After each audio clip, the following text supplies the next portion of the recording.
Oh no, we got Carl Harbor here. Yeah, I had to beat the allegations after that last mock draft video I uploaded. There was a lot of aggression towards the channel, so I thought I'd just superimpose as a jag off, So I disagree. I think there was a lot of joy in that last post. So, joy, if you know what I mean, Carl. that's gonna make me beat the allegations. There, it's over. So it's all over. All right. Welcome to NFL Ski. It's David and Carl from Science My Podcast, simultaneously broadcasting on Bearski plus Science My Podcast Network. Carl, the season's wrapping up. Hard to talk about stuff in the NFL generally, but it also is the meatier part of NFL Ski kind of I think as the March season rolls up, as the April season and the draft kind of comes together and we kind of get an idea of what's going to happen, NFL Ski might kind of pop off because we're going to be keeping up with all the like awesome soap opera bullshit that us as grown men love to follow with the NFL. And so that's kind of what we're heading towards. We've got some mock draft stuff coming up, some NFL general news. Foster, welcome. As always, we fucking love Foster. Foster, you're always welcome to hop on, by the way. If you ever want an invite, just shoot us a message in the chat. Love to have Foster in as a trio one day. Yeah, we're doing a mock draft today, Foster. If you got nothing going on and you want your input on that, I mean, more the merrier to me. Absolutely. Love Foster. So, yep, we're going into the Pro Bowl week. How awesome was that Pro Bowl, Carl? You watch all of it or what? Ask me how much Pro Bowl and was it the Senior Bowl, the Reese's Senior Bowl? Ask me how much of that I watched because the answer is absolutely none. Good for you, Carl. That makes you a healthy human being. Yeah, Pro Bowl fucking sucks balls. And the Senior Bowl was somewhat interesting just for just some players that kind of shoot up the rankings, but nothing else otherwise. Yeah, so we're in the doldrums of January and February between the Super Bowl, and then we've got some funny clips coming out on Twitter and stuff coming, from the Super Bowl and the media interviews. But otherwise, we're just going to kind of keep this going with mock drafts. So this is news for the entire NFL, but of course, it's always through the Chicago Bears lens, right? Did you see these pipsqueaks on CHGO cornering Trey Smith? I did. It was one of the most uncomfortable I've ever been as a human being, and I wasn't even there. Yeah, I never want to call for someone's livelihood, but the CHGO chose Carm over Nicholas Moriano. I don't really want to get into the whole CHGO thing. I understand from what I understand about CHGO, which is not a lot because I don't give a shit. Carmen, whatever the fuck his name is, whatever. It's not. It's not DeFalco. I just know. No, I like Carmen DeFalco. Fuck, he's from just radio ESPN 1000. But the whole only reason that I brought this up because I'm starting to feel bad about it. If that is just the little tiny thing that would sway Trey Smith away from the Chicago Bears, I wouldn't blame him. You have to be dissolved as a company if you're CHGO. Like, what the fuck? That guy is the most obnoxious person I've ever heard in possible media. Well, I'm trying to give him a run for his money. I guess I'm not in media per se, but I'm trying my best. No, I think you are ironic to a point where it's acceptable. Where I think he's dead serious. He is everything that you do as crackhead Carl is partially for fun. I think he does the same thing except he's serious. So yeah, that was awkward. It was uncomfortable. I can't stand it. And yeah, that was my review. But poor Trey Smith being cornered by those losers and asked tough questions about how much he likes Jordan shoes and deep dish pizza. And then he gets to cap off his week by defending against a literal murderer. So that's another thing. So rough week for Trey Smith. Hopefully it ends in a Super Bowl victory, buddy. A rough week for Trey Smith. Yeah, no, it was the dorkiest, most uncomfortable. Like, you want to play into a fucking stereotype and talk about deep dish pizza and hot dogs some more? I don't know. How about you talk about a bean or a fucking, I don't know what the fuck else you talk about. Like, talk about Rico Benes some more. Like, what the fuck are we doing here? Absolute dork shit. God bless Trey Smith for being a professional, being nice, because hopefully he doesn't ever have to talk to them again. Yeah, again, a rough week, but hopefully it's going to end with potentially a Super Bowl ring, and then ultimately him being maybe the highest paid offensive lineman in NFL history. So, all right, Chad, nice to see you as always, Chad. how's it going, Chad? Feel free to participate and throw some questions out there. We'd love to talk to you. What's that Bearskifilm AI bot in here for again? I thought I blocked that chat bot, idiot. Anyway, Karl, so news to start the week before we get into any mock drafts and any Super Bowl stuff. I think the biggest headline so far, and it affects the Bears because I think Bears fans are stupid and they want everything to involve them. Myles Garrett officially requested a trade, which writing on the wall wise, not that surprising, but Bears fans immediately, including some stupid pundits, are already leveraging the future for Myles Garrett. What are your thoughts initially, I suppose, on Myles Garrett to the Bears through the Bears lens? And then where do you think Myles Garrett ends up? So I wouldn't call the Chicago Bears stupid for extending the feelers on Myles Garrett, because that is a player that starts on all 32 teams. There's a debate that he's not the best defensive end edge rusher in the NFL, but outside of the guy in Pittsburgh, like, he's the best, and you have two of them on the field. So he would dramatically improve the Chicago Bears. So I guess I can't get mad at fans for that. And then I heard the most, talk about crackhead Karl. I was listening to Hogan Johns. And if you want to try and draw parallels to the 2018 trade with Khalil Mack, in 2018, I believe the Chicago Bears had the sixth most available cap space in the NFL. And now here in 2024, or the 2025 offseason, the Bears have the sixth most cap space in the NFL. So it's weird, the parallels that you could try and draw. You've got a quarterback who you believe in going to his second year. It's just that I don't think that the Bears are a Khalil Mack away from winning the Super Bowl, and trading everything essentially for Myles Garrett just doesn't feel like the right move, right? I genuinely think that if you trade for him, you have to pay him, just like we did with Khalil Mack, and then all of that cap space goes bye-bye. Can't get Trey Smith, and then you have your draft picks that you're losing out on. And we're going to do a mock draft today.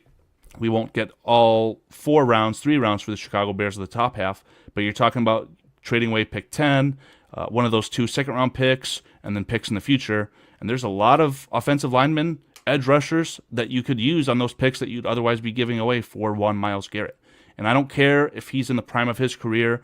29 is a lot older than 27 with Khalil Mack. There's a lot more tread on the tires, it feels like, with Myles Garrett. So I'm just not a fan of it whatsoever, man. What say you? I agree. I believe Myles Garrett is 28, almost 29 years old right now. I think he's 29 years old right now. I don't know going when he into his 30. Year 30. Mm-hmm. Yeah. So, yeah, it's not a Khalil Mack parallel. You should get less for Myles Garrett than you would for Khalil Mack in his prime off the Raiders. But here's the thing. Realistically, if it was available, if he was a free agent, I'd say throw the bank at him. Don't get me wrong. I love Myles Garrett. I think he'd be a perfect fit. I also don't think Montez Sweat necessarily is the number 1A pass rusher on any team. And I think Myles Garrett would make this team and the defense tremendously better. Having said all that, the price you'd have to pay to get him is absolutely not worth it for something in a situation like the Bears. It's much more geared towards a Detroit-style team, a Green Bay-style team, even a Minnesota-style team. And I'm just naming teams in the NFC North. And that's not including any actual Super Bowl contenders that made it through the top 4 teams and in those final 4 teams that were left this year. And if you're taking into account what Myles Garrett said, he wants to go to an actual contender. That isn't worth much because he doesn't get that much say in it. And what a contender can be in the NFL changes very dramatically year to year.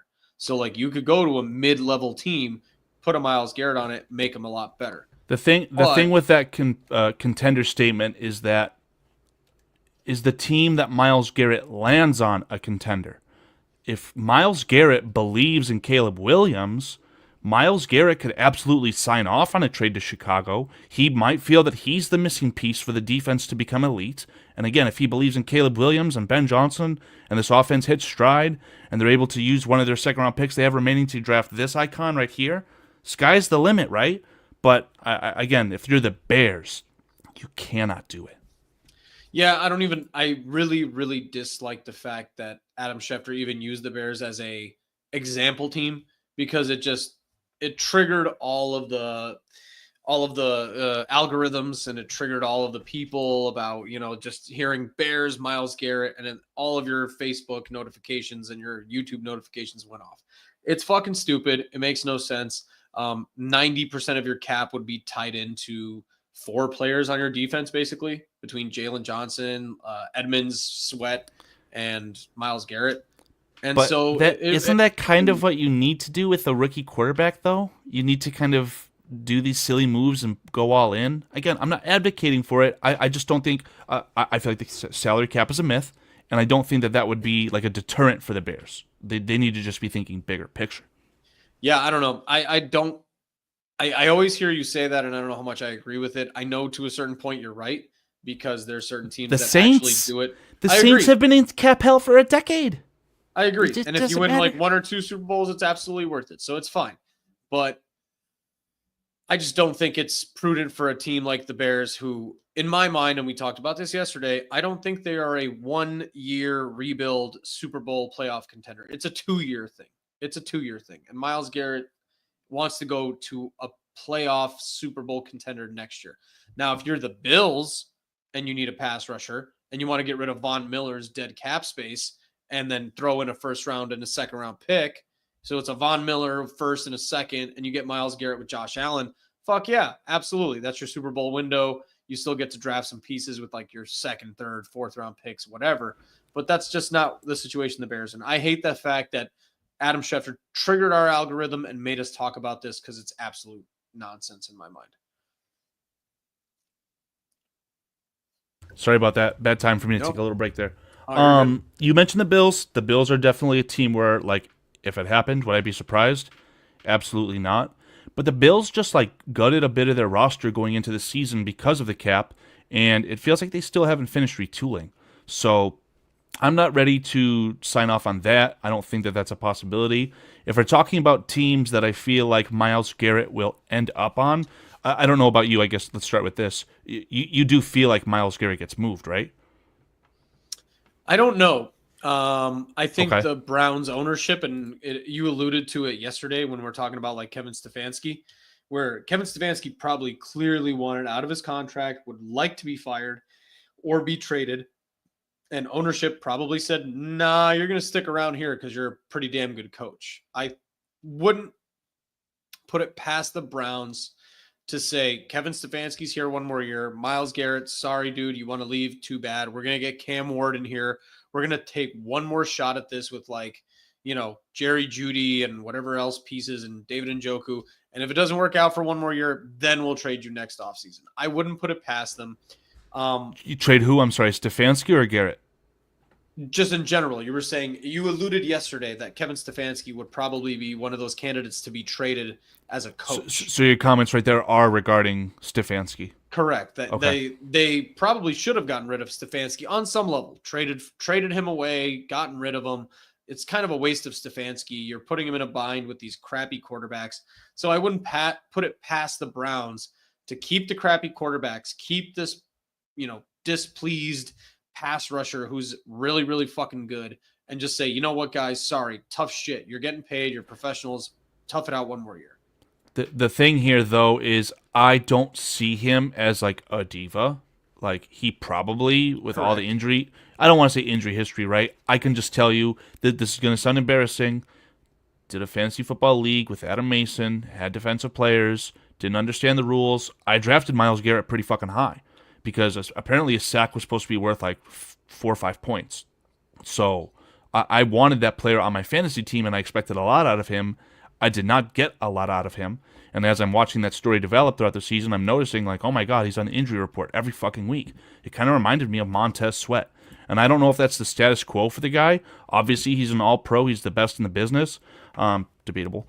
But all that to say, I think that the news of him requesting a trade was professionally placed, not just from Myles Garrett, sitting on his couch like, oh, fuck, I want to trade. No, it was right before the media storm yesterday where everyone got together. people are looking for things to talk about on a Monday. It felt like it was kind of a professional move by the whole team. And maybe if the Browns weren't the ones who wanted to inflate his value, maybe Myles Garrett just wants to get paid more. I believe the last 2 years of his contract are void years. If he gets hurt, he could be screwed, right? So he wants the bag. He deserves it. Maybe he'll just end up getting paid. But my gut tells me that he gets traded. And if we're going to talk about what team do you think Myles Garrett could end up on, my brain immediately goes to the Detroit Lions. Fuck you, because that's mine too. They had the biggest brain drain the world has ever seen. We're talking about your offensive and your defensive coordinators leaving. We're talking about Antoine Randall, JT Barrett. I don't know what assistant that went to the Jets, but I'm sure someone else on there left as well. Thankfully for them, they were able to retain their offensive line coach, I believe, which was highly regarded for the Bears. Anyway, all that to say is I feel like the Detroit Lions need a spark. And you're not going to get a spark by getting a player at what? They're drafting 26th, 27th. I don't know what it is. They're not going to get a big spark in that sense, right? They might be able to have like a Mike Green fall to them, and we're going to do this mock draft. But outside of that, like they need a spark, man. And they could retain Zadarius Smith if they really wanted to. I think that they're going to have it's either Pascal or the other one, the interior defensive lineman. I can't think of his name. They drafted him in the 3rd round. But imagine that interior or that defensive line of Aiden Hutchinson, Myles Garrett, Zadarius Smith, because Myles Garrett can play on the inside, right? So he could be like a 3-tech almost in this like NASCAR situation. And then it's not Zach Pascal, it's the other one. Or maybe it is Zach Pascal. I don't know. No, you're right. There's a Detroit Lions defensive tackle that has absolutely exploded, and he's got a very Aleem McNeil. I'm so sorry for the McNeil, delay. thank My you. brain. Thank There you, you brain. Aleem McNeil. He would be your like nose tackle on a fucking NASCAR package. Like that is a Super Bowl winning down 4. And the more I think about this as we develop plans for the Bears, off-season mock plan, the teams that are very good and that are participating in the Super Bowl and that have won Super Bowls against the Mahomes and the Tom Bradys, those are teams that affect the quarterback rushing 4. So if the Lions can say, it doesn't matter how good or bad our new defensive coordinator is, all we've got to do is rush 4 and everyone gets better, right? Like, I could totally see them going all in on that. Again, that's just where my head is. How likely is it? I don't know. I can promise you that Myles Garrett would sign off on that at the very least, right? Yeah, you pulled the words right out of my mouth. I said, in my head, I was ready to tee up Aiden Hutchinson plus Myles Garrett equals probably the best defense in the NFC. A defense that probably beats the Eagles. They have a very good secondary. Their linebackers, in my opinion, still leave a lot to be desired. But assuming that you can get a pass off, sure, you're not wrong. But assuming that you can get a pass off against that front 4, you can attack that kid from Terrion Arnold from Alabama. You can attack him. He's lost you football games. And I don't care about Carlton Davis being injured, all this shenanigans. I don't know if they're an iconic 85 Bears defense amazing immediately with that. But again, I do think that the Lions would feel that maybe they have the chance to be the best defense in the NFC. Aiden Hutchinson might be better than Myles Garrett right now, full stop, before the injury. Well, his leg just like went in 3 separate directions, right? So I'm not ready to crown him that. I'm the Michigan fan, Dave, so let's calm it down. But I mean, he was fucking good. I think he had like a 6-sack game. He was leading the league. He was on pace for sack records and leading the league and all that stuff. So I think that'd just be terrifying. I think it makes perfect sense. Just to address a little bit of the comments because they're good comments. We've got some. I like Matthew Elliott's comment. Oh, sorry. We got like, if we pass on Myles Garrett, be cool with that. Build up the right way. Agreed. Love this troll right here. What if you trade a first, third, and Tyson Bagent? Low key might be the best quarterback on the Browns right now, if we're being honest. Yeah, it's very possible. What was I going to say here? Replace Tyson Bagent with Caleb Williams? Like, I was seeing some mock simulations mock trade scenarios on Twitter where Browns fans were turning down Caleb Williams in a trade. Like, what the fuck? I saw a joke. I think it was a jokey one, but it was you trade the 3rd pick plus Caleb Williams for Myles Garrett or something like that, so you get Shedeur Sanders and Myles Garrett. Fuck off. Go.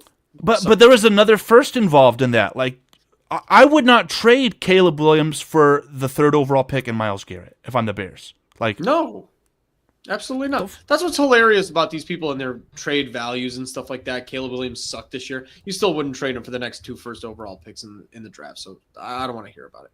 We're going to talk about these quarterbacks in this mock draft, man. I'm excited. Yeah, I'm ready. And we're going to have to conjure up a scenario, right? Like, I think we have to add a theme to it. So maybe this is where we start talking about, like, do we think about a Myles Garrett trade for this mock or no? So, yes and no. I have this when we get to it, but I have it geared up and ready to go. So, what if the cost for Garrett is there's a player on the Bears you could just involve in a trade? Just to entertain the question. So here's the thing. If you're trading away a player on the Bears, I'm not going to lie to you. It'd probably be DJ Moore. I don't think it's DJ Moore. I think Ben Johnson probably looks at DJ Moore as a sophisticated Amon-Ra St. Brown. Sophisticated. But in terms of, like, he's a more, I mean, let's just a more explosive, dynamic, and a better route runner. He's just like a geared up Amon-Ra St. Brown. So yeah. I don't think that's going to happen. But if Ben Johnson is envisioning some sort of like offense that he can get rid of a player or two and get a Myles Garrett back, that's the one player that I can kind of tolerate mocks of trades where DJ Moore goes, Myles Garrett comes back, you get a first round pick back, you draft a first round receiver, you got Rome Odunze for the future. I don't know if you know this, Karl. I'm a big Rome Odunze fan. But okay, buddy. Yeah. So I would be okay with Rome Odunze as your wide receiver 1 with some depth there. But I can answer Cliff Victoria's comment immediately. He asks, what player is going to want to go to Cleveland? Any player that is fucking told to do so. That's not named Patrick Mahomes. Yeah. Moving through some stuff about Cooper Kupp. Ooh, I'd like that. You get Myles Garrett and Cooper Kupp. Not bad. Not bad. You sign Cooper Kupp to a cheap deal. So, going through, what about the Raiders? If you're going to get a team in the division that needs a pass rush and beat Mahomes, you're not going to get the Raiders to pair up Mason Crosby and Myles Garrett together with no quarterback, because you're not beating anybody with those 2 defensive ends and no quarterback. So it doesn't. I genuinely think like Myles Garrett probably wouldn't be able to say no to a trade. I guess he would be able to. Does he have a no trade clause? Is that part of the problem? No, but I mean at the same time, like he'd be talking to the other team, right? So he'd be talking to the Raiders, and the Raiders would be like, well, hey, we know that your contract's expiring and we're going to trade for you. Let's get you on a new team deal. And he would say no. And then the ownership, Tom Brady, would ask Myles Garrett, well, we're going to see you in OTAs, right? No. Well, what about training camp? No. Will you be ready for week 1? No. Hang up the fucking phone. So Myles Garrett's not going to the Raiders. The Raiders aren't good enough. I'll embarrass myself. Oakland didn't want the Raiders. Why would Myles Garrett? Good point. I think that's enough Myles Garrett talk. I think Detroit's a good fit. Bills are a good fit. Philly might even be a good fit if they're at the cap space. Yeah, I mean, unfortunately, the way this NFL is starting to go, Howie Roseman is like the evil eye, Sauron, Lord of the Rings. Like he's involved in everything. So I mean, if you're following the NBA at all, NBA is bullshit. It's not a real league. It's fucking. We live in a simulation. If you have to ask if a trade is real, and the guy who primarily reported on it for one of the biggest news outlets in the world says, "I'm not hacked," you know there's a huge problem there. Yeah, so, I mean, the NFL is leaning towards that direction. It's not nearly as bad as the NBA, where guys get to push themselves around and tell people where they want to go. GM. I love those comments. Yeah, but it's not far off. So, Daniel Jeffries. Daniel Jeffries. What makes you say that? Yeah, because I don't get that. I mean, if Myles Garrett was at the point where like he didn't cost that much and he was a bit crippled in the sense that he didn't have the explosion and they just asked him to play 3 tech, sure. But like if you're having Myles Garrett take snaps from either of the 2 ends that Houston has, that just seems like a double negative. Like I also think it's very similar to the Bears. I think the Texans, in terms of team building and team construction, are parallels to the Bears. They have lacking interior offensive line, declining wide receiver room, a quarterback but last year they still up, went for it, which is they weird. Did, but it's a similar thing. You're investing all this stuff in Myles Garrett and the defense, and then you're going to ignore the offensive line by trading away all these picks. It's just not something that makes very much sense. And nothing that you could send back to Cleveland will make sense, because if you're Cleveland and you're trading Myles Garrett and you're stuck with Stefanski, you're not going for another playoff push in a division with the Steelers, the Bengals, and the Ravens. It's just not something that you're doing. That's the thought process. You're going full rebuild. That's the thought process, and that's why I think that the Browns will trade Myles Garrett, whether it's I agree. before or after the draft. Definitely before week 1, right? It's okay. Let's do reverse psychology. Let's let Lamar Manning get one more MVP. Let's let Joe Burrow and Jamar Chase have another year or two to excel towards their takeover of Montana and Rice. And now, hopefully, after we acquire 3 first-round picks and suck for the next 2 years, we'll have enough, draft capital to move up to any spot in any draft where there's a quarterback that I want. And after Deshaun Watson's contract melts away. Well, yeah, they have to. They're going to do another restructure probably. I don't know if a quarterback has ever been restructured twice, but he's going to be the starting quarterback. Whether he actually, on paper, he can't. He tore his Achilles next year. He's out for the year. You're probably right. All I'm saying is they're going to restructure it to where he gets a shit ton of money. Oh, that's what happened. You're totally right. I forgot about that. The original Achilles probably he'd be okay with. He retore that son of a bitch. Yeah, he's out for the year. Yeah. There's no chance he plays, is there? All I'm trying to say is they would have too much of a dead cap. They're going to find a way to pay him, and he's going to leave afterwards with a low cap hit, and Stefanski's going to be behind all of this. He's going to be like, I want this quarterback, you got to do these moves, and the Browns are going to be like, yes, sir. So, yeah. That's enough Myles Garrett talk. The chips will fall where they may. The most interesting other player other than Myles Garrett in terms of trade talks and how they're going to impact another team moving forward is Mr. 32-year-old Cooper Kupp, officially saying goodbye to Los Angeles. No designation towards whether it's a release, a trade, or whatever, but he just basically his comment said that the team is going to seek a trade, and while I have not said no to this, I'm sad about it, all of this, right? I'll get my thoughts on it out of the way immediately. Hey, how's it going, John? I appreciate you, bro. Thanks for stopping by, man. My immediate thoughts, Cooper Kupp, trade, Pittsburgh Steelers. That's just the first thing that came to mind. I don't see where else he'd go. It feels like the perfect team to ship him off to if I'm the Rams. I felt like he's just a perfect chief. Depending on how I want, and we've been throwing out these nightmare scenarios where the Chiefs win and everybody rides off into the sunset. Andy Reid dies at In-N-Out. Patrick Mahomes retires. Travis Kelce retires. I feel like this is the appropriate avatar to have on the screen while you say that. But. Yeah, absolutely. Reports from Adam Schefter, Andy Reid dead at 52 at In-N-Out Burger in Kansas City. But depending on how Kansas City ends up winning the Super Bowl and how everybody rides off into the sunset, Cooper Kupp feels like the most Kansas City Chief / Buffalo Bill. That the Bills feel like a good one, right? They're still looking to replace Cole Beasley.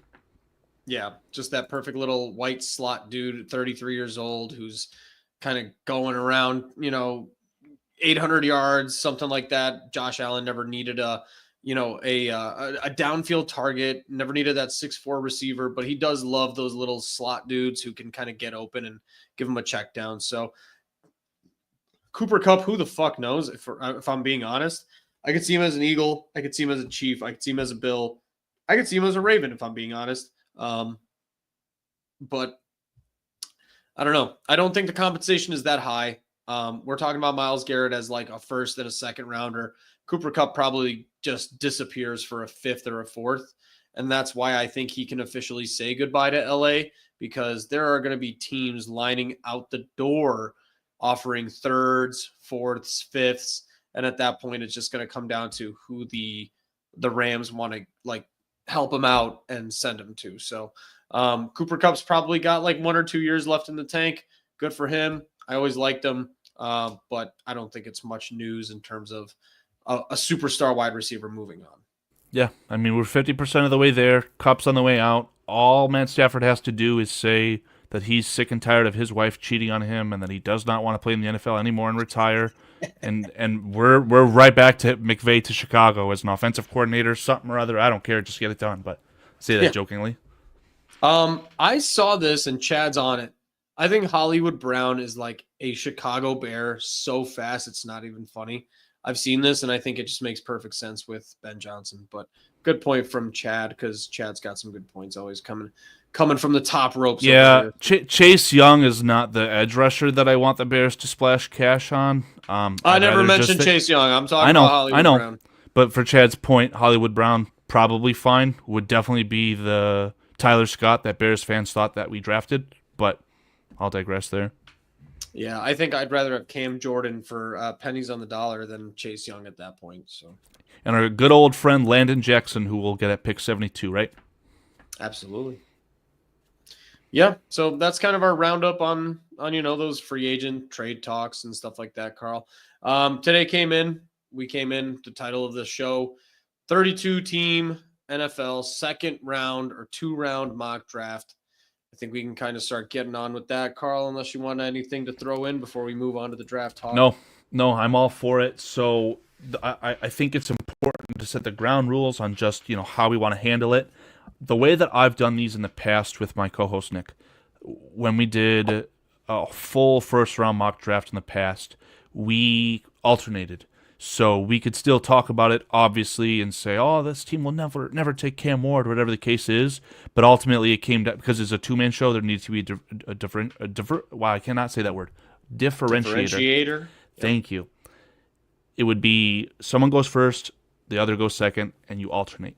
If you want to do that, I'm fine. If not, I'm fine with anything. But I think it might just be sense to may as well set the ground rules.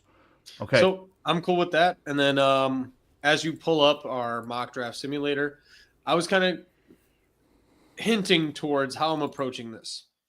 I have been listening to a shitload of podcasts of people way smarter than me in terms of draft analysis and all that stuff. And I've been watching my own film. I've gotten through offensive guards, offensive tackles. I'm starting to work on defensive ends and defensive tackles. However, I will say I'm going to approach this from best player available for most teams, because the way I've heard and the way I've heard about players in this draft is going to dictate how I predict who's going where. Obviously, some of my bias and team need is going to dictate what I'm going to say, but I'm going to go about 75-25 with people who are the best player available, rather than forcing, Shadur Sanders 1 to the Titans because Dion had a bad day. So that's kind of my preface before we start drafting. I'm going to go BPA a little bit with these teams, and kind of, if you don't be surprised if I say Cam Ward goes 10 or 12, because I just don't think Cam Ward and Shadur are that fucking good. Yeah, I mean, so a couple different things as far as the order. Do you want to pick for the Bears or not? No. Okay, so you're going to be the odd teams. You're going to start 1, 3, 5, whatever the case is. Yep. Do we want to trade the Titans pick away? So as we pull this up, I don't think so. For a few reasons, and I'll get started because I'm pick number 1. I think there's a very few amount of positions in the NFL that are outliers where it does not really matter. When teams are picking first overall, other than the Bears, and they don't take a quarterback, I think there's a few positions that are not dependent on where your team is at in terms of its development, where the coaching staff is at. It's a player that you just have to take because you have to take them. They're going to make an impact and they're going to be a good player. So when I say the Titans, I don't need to necessarily trade, is because if the Titans trade away this year's pick to, I don't know. I mean, I don't understand who would be moving up to take Abdul Carter. I don't understand who would be moving up to take Cam Ward. Even if they're moving back to the next year, to get a first overall pick in a dream scenario like the Bears, you're hoping that you get an Abdul Carter at 1 overall. That's how I feel about Titans. It's quarterback desperation, right? I feel like the only trade that makes sense as of February 4th, 2025 is the Titans trading out to 3 and the Giants taking the quarterback that they so desperately have fallen in love with, right? And for Correct. God knows that could be Jackson Dart. And it wouldn't take that much because you're just going from 3 to 1. But I think that I like what you said, and I honestly think that we should do 0 trades. If you're okay with that, just kind of pigeonhole what player fits with the team / this is the player that should go at this rank because of BPA. If you're okay with that, I'm okay with that. I am okay with that because it takes 2 to tango, and a lot of teams end up doing some dumbass shit in terms of trading, and it makes no sense. I could give you 10 teams that would trade up to 25 to take Jackson Dart at this point in the combine and the draft and the Senior Bowl, and everybody's falling in love with Jackson Dart and Will Howard and all that shit, and you're going to get a bunch of trades into the 20s and into the 30s and all that bullshit, top of the second round, to get these mid-ass quarterbacks because there's going to be a run on mid-level quarterbacks. So I'm going to just skip that trade opportunity and just say BPA. All right, well, let's enter the draft. I think that you said that you'd like to start. Yeah, that was going to be another suggestion I have. Or, because, it just gets rid of the overlay. I mean, I'm okay with this. It doesn't matter. But perfect. What are you thinking as the first overall pick for these Titans, then?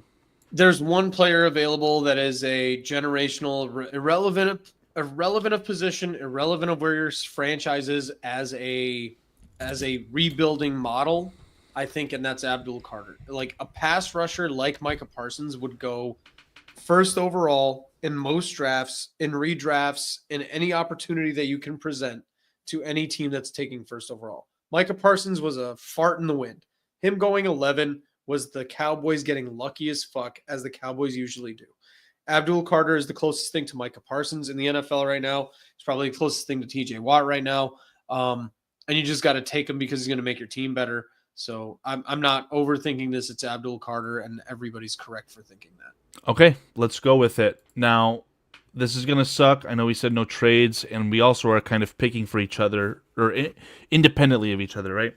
But if I take a player at 2 that isn't a quarterback, will you promise that you take a quarterback at 3? Yep. Okay, well, to fit the proof is in the pudding concept that I've got with the thumbnail of this video. I've got a certain arrow pointed at a certain number 55 for the certain University of Michigan that has Aaron Donald in it. Now, I love Dane Brugler, right? Dane Brugler is great. I love his analysis. He said something that very much upset me today. He said that he didn't think that Mason Graham was a Hall of Famer, and I strongly disagree with it. I think that Mason Graham has the makeup. He's not an asshole, except he's playing against Ohio State. And I don't know, man. I just think that he's one of the more surefire prospects in this entire draft. And I said this yesterday, I think, but I really genuinely would not be surprised if the first 2 picks of the 2025 NFL draft are defensive players, and those would have to be Abdul Carter and then Mason Graham. I agree with your logic, and it makes even more sense if the Browns end up trading Myles Garrett. Yeah, because now we're building the building blocks, right? Like you select Mason Graham. You've got a high floor, Hall of Fame caliber player on your defense after you've already traded away a Hall of Famer, assumedly. And now you've got all these picks and stuff to trade for a quarterback again in any round of any draft in the next 2 years. So I agree with you in that logic.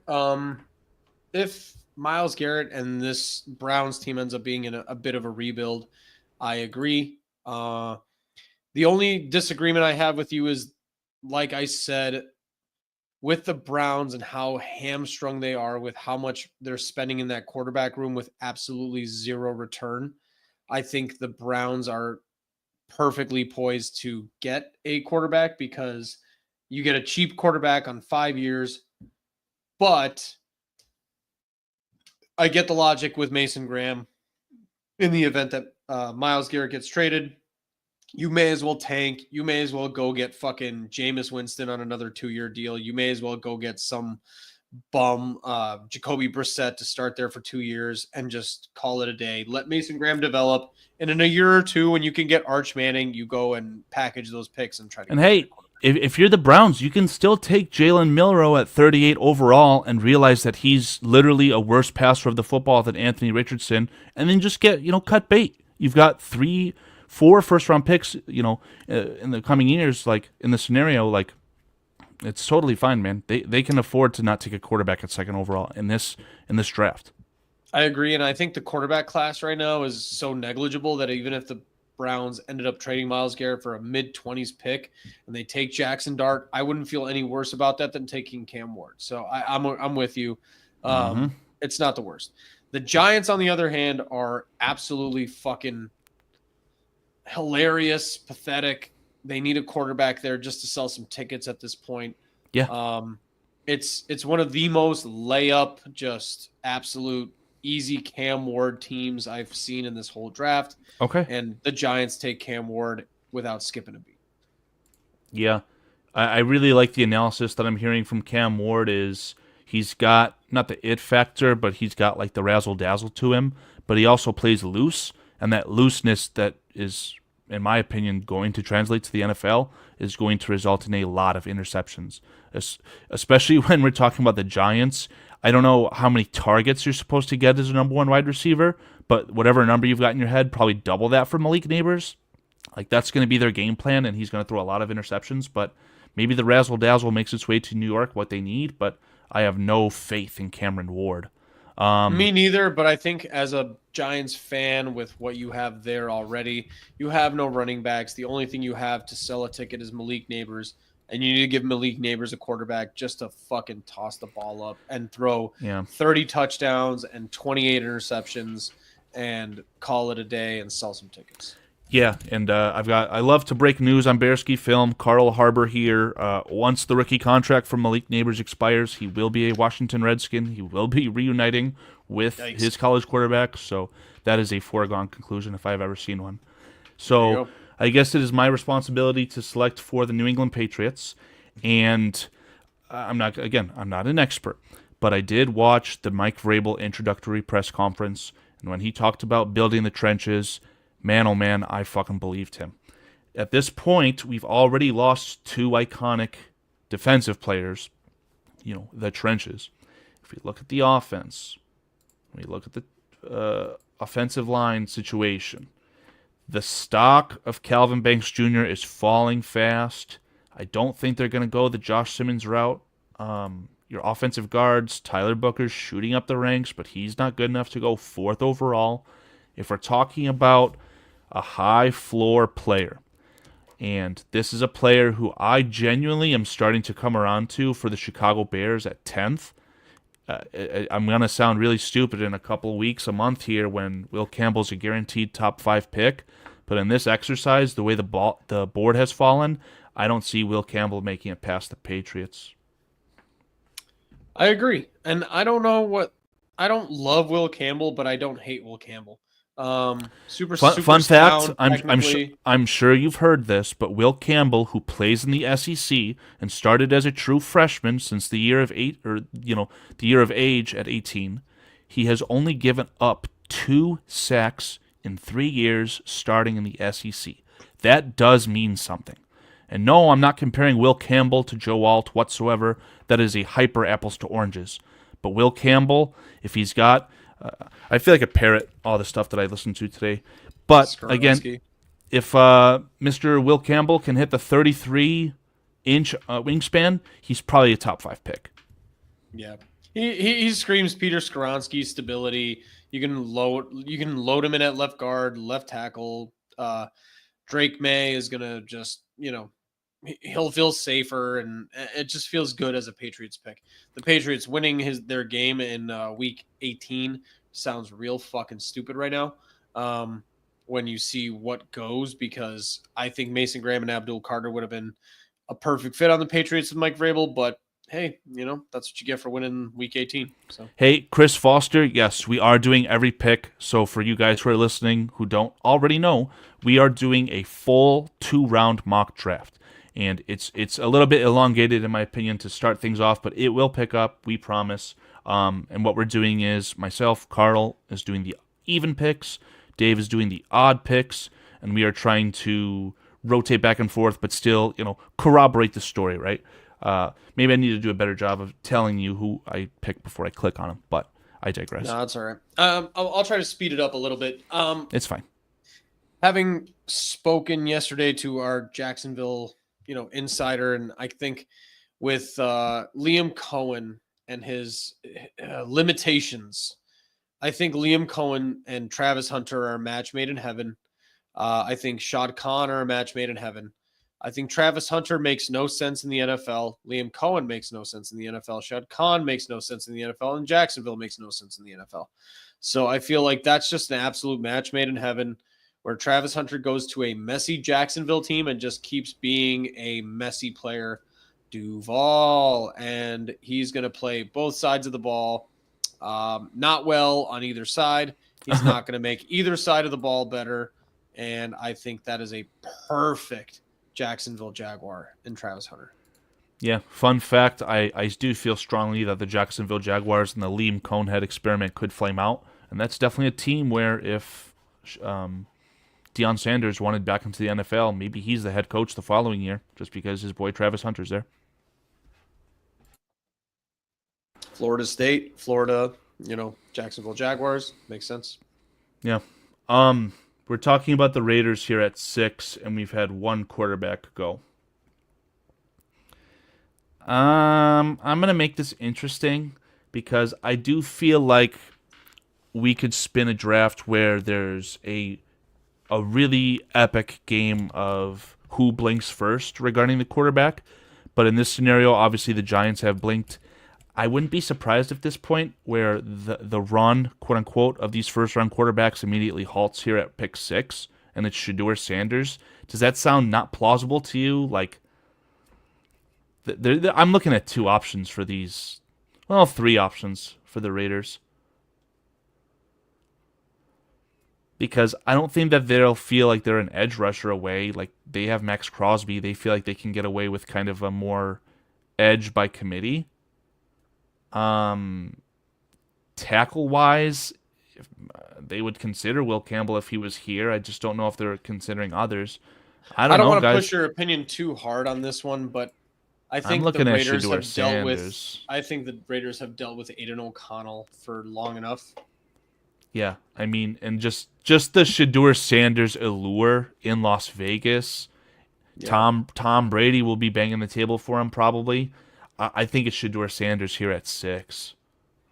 So far, 1 through 6, I feel like we might be the most accurate people predicting this draft. I think this is the only problem. This feels so right. The only problem I have is just that I feel like the Titans come to a conclusion that they do not want a quarterback, and if they can get out of that, maybe Cam Ward or Shedeur Sanders go first overall to the Giants, and then that's it for a long time. And then the Myles Garrett situation as well. But yeah, regardless, we're looking at pick 7 here for the Jets, and I think you're up. Okay, so with the Jets, I think we're accepting the fact that Aaron Rodgers is moving on.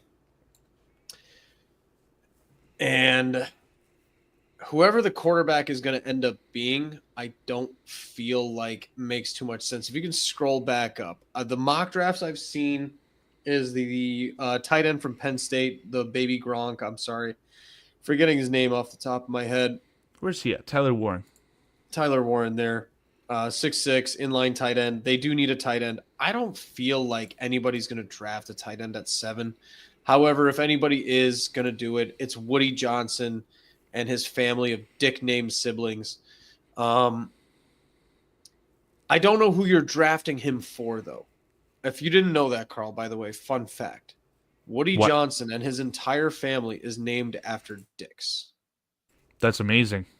I can also tell you... It's Richard. It's... God, what was it? I think one of the brothers named like Stiffy or something. That's insane. I'm dead serious. Go Google that shit. The entire name is named after... The entire male lineage is named after dicks.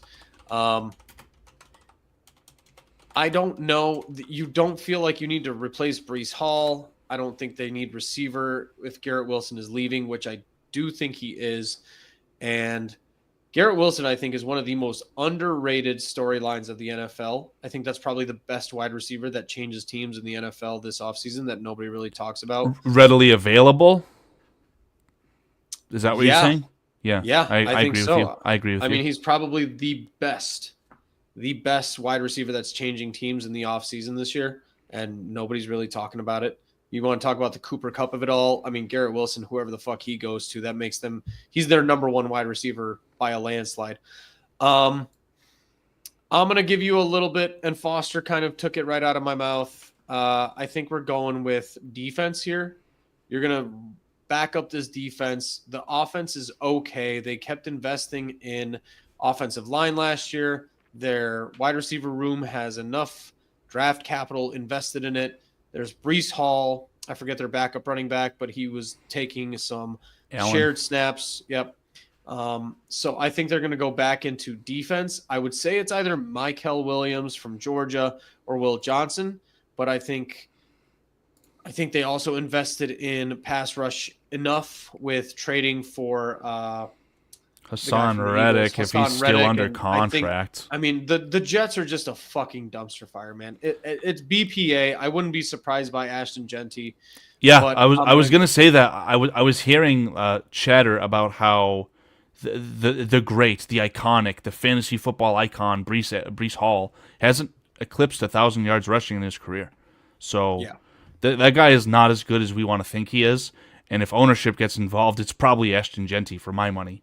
But so I'm going to give the benefit of the doubt to the Jets for being semi-intelligent and taking a position of need. Other than Sauce Gardner, who did have a major regression, I can't name you another defensive back on their team. And I think Will Johnson he's lost the Sauce tag along with the video clips that have surfaced about him asking women to have sex with him. His name is Ahmed. So I'm going to go ahead and go with Will Johnson from Michigan. No, we don't do that here.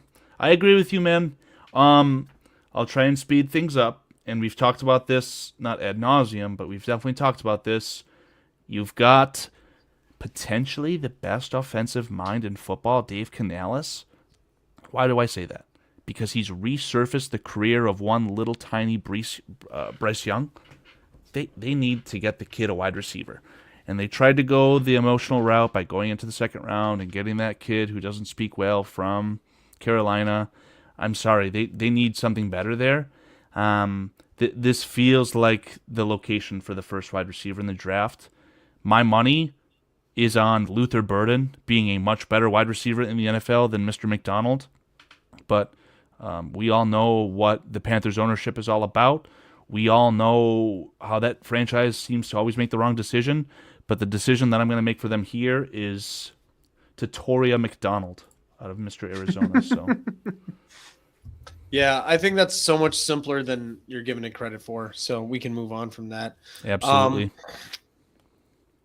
I think just as simple as what we talked about with like the Titans, I think the Saints are in a full rebuild. It needs to be a position of need that is unaffected by everything else.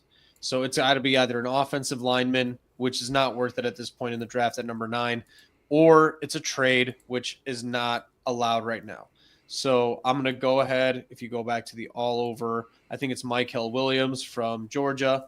I think you keep him local. I think you can basically rebuild with whoever the new coach is, which they haven't even. Thank you, Ravi. Good call, Ravi. I think Mykel Williams makes perfect sense for the Saints. I think he's a player you can draft irrelevant of coaching staff, irrelevant of where they are as a franchise, and he's going to be able to sit there for 2 to 3 years while they get better. And then if they're not, you can trade him away or let him leave in 3 to 4 years. So, okay. I have no way to refute that, and I totally agree with you. We're going to be capping off... I'm going to warn you right now. Don't do it. We're going to be capping off the Ashton Genty sweepstakes, but I just don't think it's at 10, right? Man, I think that Calvin Banks doesn't get past the Saints. I'm sorry, the 49ers. Also, up to this point, I feel like we're pretty accurate, but there's also, like, it's going to happen probably via trade. I don't think that there's going to be 2 tackles that are taken before the Chicago pick at 10. That's what my gut tells me. And that includes Campbell being the tackle, one of those tackles. Am I going to mock Calvin Banks to the Bears at 10? I don't know about that. Because he just doesn't seem very inspiring. Is Tyler... Can I make a point? Go ahead. I make a point about yes, Calvin please. Banks? Yes, please. We alluded to it yesterday. Tyler Booker does just not seem like a scheme fit with anything that Ben Johnson has done historically in 3 years in Detroit. A 350, 55-pound left guard who's just an absolute fucking tank and mauler is not something that makes sense. I mean, you could get him down to 340 to start if you need him to be a little bit more athletic. But if you can, look up the statistics of Kelvin Banks Jr. I believe he's 6'4", like 330. There you go, 324. He just fits the mold much more. He has been mocked as a potential left guard and a top 10 pick. And I think with the Bears and their offensive line need, I think the flexibility is much more of a selling point with the Bears and just finding the 5 best guys rather than pigeonholing a guy like Tyler Booker into one position at left guard, which he could not do otherwise on any other team. I think Kelvin Banks gives you flexibility. I think he gives you replaceability where you can move him out to left tackle next year if you let go of Braxton Jones. I think if he's there at 10, I don't think there's any chance he gets past the Bears. That's just my thoughts in terms of the flexibility. Yeah, I mean, it's just the boring pick, not for what our discussion is, but for the viewers, right? Like, we've mocked Calvin Banks already. We mocked him yesterday, we mocked him Saturday, but I agree. Right now, it does seem like the plausible choice, and while I do think that Tyler Booker on the Bears would make sense, I just would hope that would occur in the second round and not at pick 10. And now it feels like Tyler Booker is not going to make it out of the first round somehow, some way. I watched Calvin Banks hold his own against Mr. Jack Sawyer of Ohio State. He was fine. And once Jack Sawyer switched sides, that's when all hell broke loose. So, would not be happy with a Cameron Williams in a trade down, I can promise you that. Yeah, flexibility in the Chicago Bears, that's the name of the game for them. I won't stall it anymore. Let's take Calvin Banks Jr. You're on the clock here for the 49ers. And just feels like with the 49ers, they're also going to want to tackle. I agree. They are one injury away from a 34-year-old Trent Williams, from being an absolute irrelevant football team yet again for another year. Their offensive line had some injuries. I don't know if it's that cut and dry in terms of tackles, but it does make sense. However, I think they do need a corner. Will Johnson is gone at this point. That's correct. So I can see the full. Malachi Starks feels like, to me, a little bit of Kyle Hamilton. If you can click on his profile, I believe he's 6'3". Oh, he's 6'1", 205. So I guess maybe not, especially with. Here's the only other question I have is that Talanoa Hufanga, I believe, is a free agent this year. Possible. I'm not sure. Which can kind of create some problems there. They're not going Edge. They're not going James Pierce. They're not going Ashton Genty. Unless Kyle Shanahan's feeling spicy. Does Kyle Shanahan... Karl, this feels like a... Pull up your crack pipe. This feels like a crackhead Karl rant right here. Does Christian McCaffrey have enough in the tank to maintain this Kyle Shanahan offense? They're not drafting. Does Ashton Genty? They're not drafting Genty. I watched Isaac Guerrero, replicate Walter Payton against the Bears. They can get it done with anyone. I'm going to interject here. Like, it feels tackle, but if you're not wanting tackle, that's fine. I can just promise you it will not be Ashton Genty. All right, crackhead Karl. Sorry. Scroll down just a little bit on those on those projections. Yeah, the only thing that makes sense here is somebody like Tyler Booker, or you know what? I'm gonna go ahead and do it. The left tackle, I believe it's Josh Connerly Jr. I think he's going to be rising up the boards. I think your moves for left tackle and offensive tackle kind of start to bust out here. I think Josh Connerly, he's 47th right now on this website. Wait till Josh Connerly gets taken top 15 and then call me an idiot after. That dude is the best pure left tackle in the draft. Is this are we hate podcasting on J2K? If we told J2K that we'd be projecting Josh Connerly to be drafted ahead of Josh Simmons, J2K's poor heart might just stop.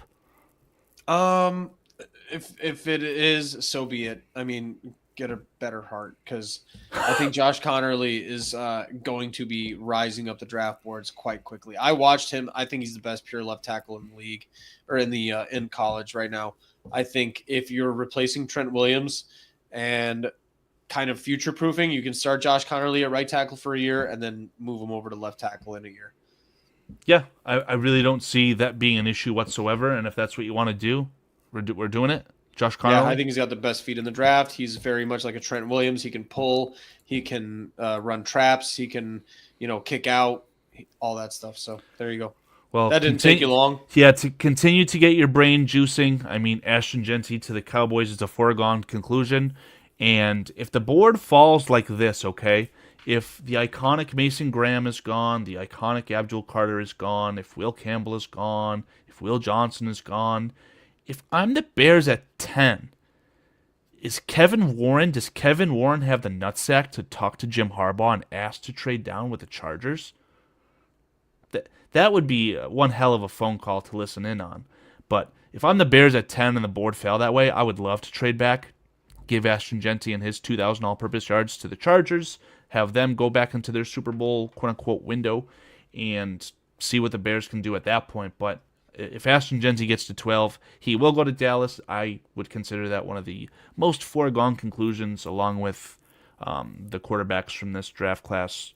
All of them, every single quarterback from this draft class will not get a second contract in the NFL. Boom. I love to embarrass myself, but there we go. Yeah. I think the Dolphins are going to protect one asset and one asset only moving forward for the next 2 years, and that is Tua's brain. So I'm going to go ahead and say Booker at 13. If you said Malachi Starks, I would have clicked that immediately, because that just feels like a stupid Dolphins move. But if you're saying Tyler Booker, I can't go wrong with that.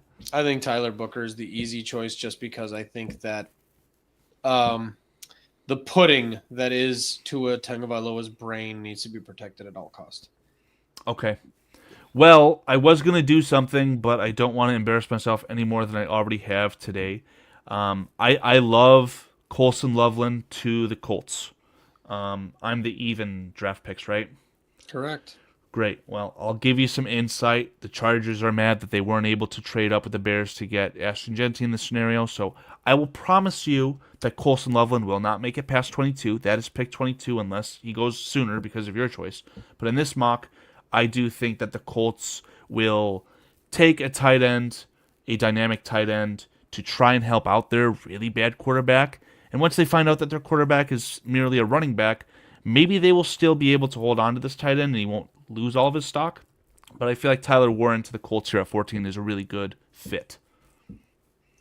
I think at this point, the Falcons are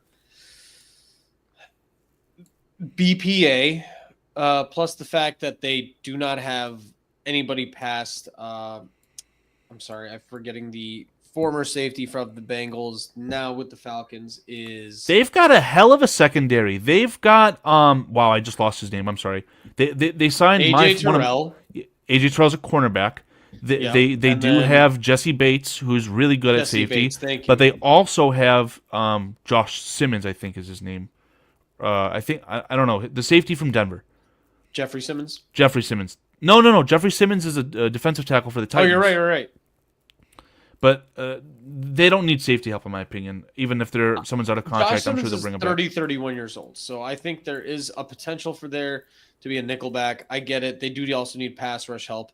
At this point, Nick Scorton, I have watched not enough film on him, but Todd McShay is absolutely in love with Nick Scorton. I'm not a huge Todd McShay guy, but the things that I've seen from Nick, he is a fucking beast. He is 6'3", 280, a high ass motor, and I think he is a elite pass rusher. I'd be very happy with the Bears taking him if they fell in love with him. If I'm being honest, I think he's an absolute fucking stud. So I'm just going to project my own wishes on the Falcons and give them Nick Scorton from Texas A&M. Yeah, I cannot disagree with that whatsoever.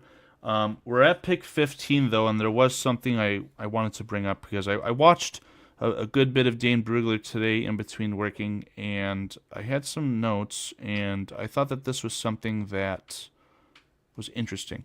So we talked about Mike Green. I don't know if we're going to get there. I'll throw up Mike Green's kind of little player homage here. He's the guy everyone at the Senior Bowl ran over a guy in one-on-one practices. Everyone fell in love with him. So he's someone who is interesting. And Dane Brugler had him as a top 15 player. But the other player that I was kind of surprised to see that Dane Brugler felt was a top 15 player was... I can't find him. He is in an edge rusher, I believe. Shamar Stewart. Shamar Stewart's the other edge out of Texas A&M, and I watched some film on him, and by film I mean one Twitter compilation cut up that was about 25 plays. This kid he honestly genuinely is an explosive freak, and I don't know if you know anything about him. I think in 3 years of playing college football, he has 3 sacks. Like, this guy cannot fucking finish his plate of food. And we're talking about a top 15 player here. I just didn't know if you had any thoughts or if the chat had any thoughts.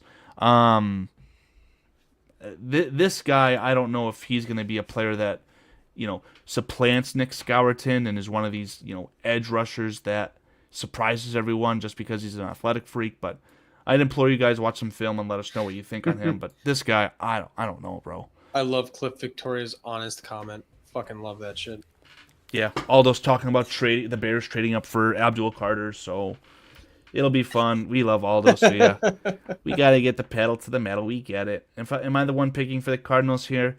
Boy, they need a quarterback so bad, man. You talked about how Marvin Harrison is the 3rd best wide receiver in the class. I feel like that's disrespect, and Marvin Harrison Jr. is the reason why I think that Kyler Murray sucks. Like, I had that stack in fantasy, hyper disappointed. Yeesh.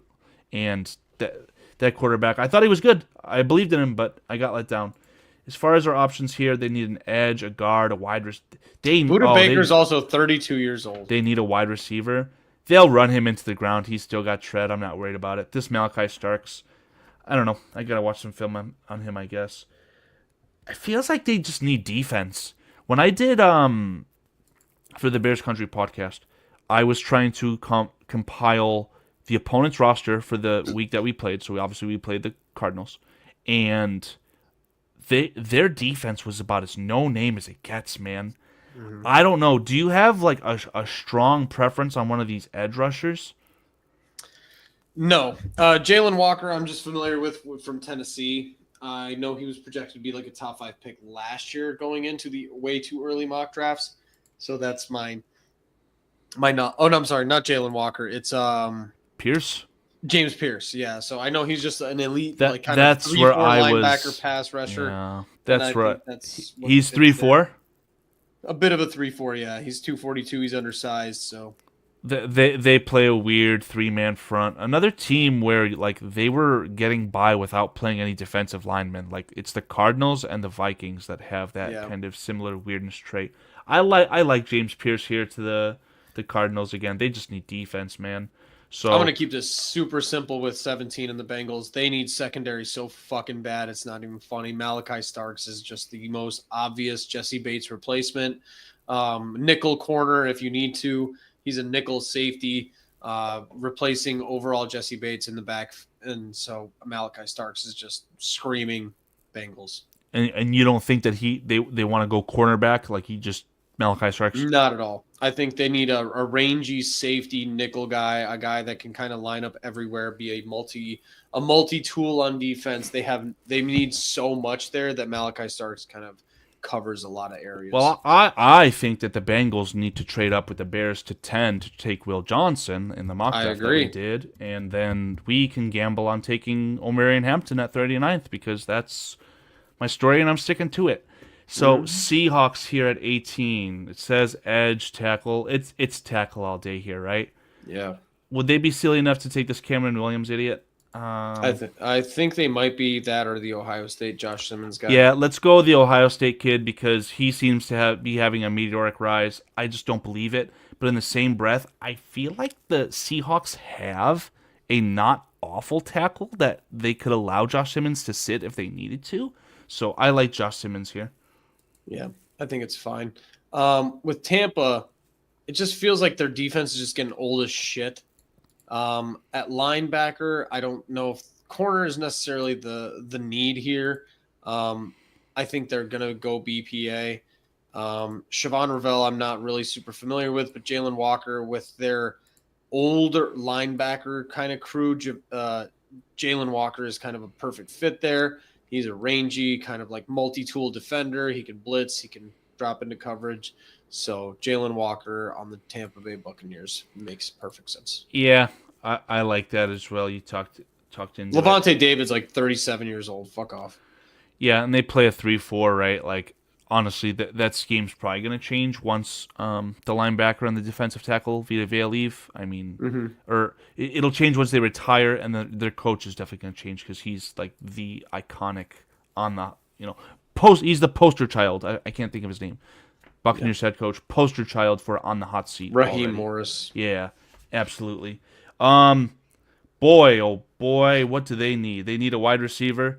I won't put too much thought into it. I already said that I feel like Luther Burden is the best wide receiver in the draft, and if the Broncos were so obliged to have that option available to them with their rookie quarterback who no one fucking believed in, including myself, there you go. Luther Burden to the Broncos there makes a lot of sense to me.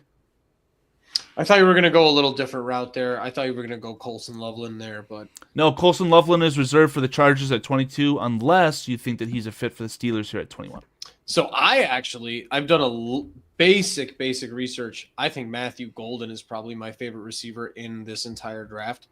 Is he a fuck up? I can't remember. No, he reminds me a lot of like a cheap ass Malik Neighbors, 6 foot 195, always open, kind of explosive kid. He's the speed combo. though. I think he's a perfect alternate side of George Pickens. So I think you just go in and you take Matthew Golden here and you just get him. And then they've got Cooper Kupp in the slot, right? Yeah, Justin Fields just tossing a ball 6 yards ahead of him, and you can try and catch up to it. How good is Matthew Golden at blocking? I digress. There you go. So, again, Colson Loveland, reserved for Jim Harbaugh's beloved former University of Michigan superstar. What about the Packers here at 23? I don't know what they need at this point. I think says cornerback, edge, wide receiver, I was about to say tackle. Corner makes the most sense because I think Jair Alexander has been disappearing for 2 years, and they need some corner to match up with the NFC North. And they would definitely be a team. The Packers would definitely be a team that takes a cornerback that is falling and is from a small school, like. Yeah, Siobhan Ravel. Yeah, so let's pencil in Siobhan Ravel. I like it. Okay. We're talking about the Vikings here. We're getting to the playoffs. Talking playoffs. Boy, oh boy, do they need a cornerback?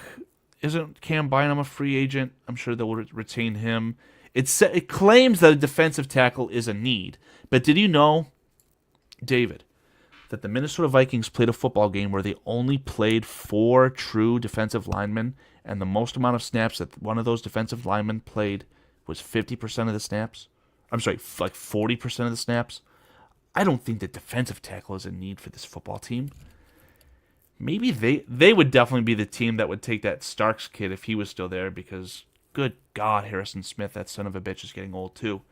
What are we looking at? Oh, I've heard this name a lot.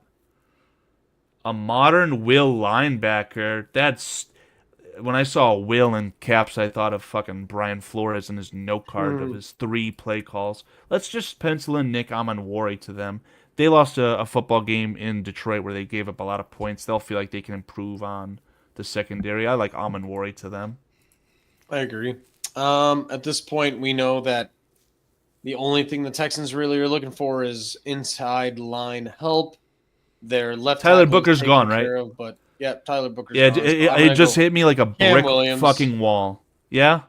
Yep, easy penciled in. You can put him in at right tackle. You can probably slide him in at guard. Well, I figured out why Tyler Booker is being pushed up the draft boards. Why is that? He is not making it past Houston. Absolutely. I can promise you that. Oh my God, I can't believe it took me that long to figure that out.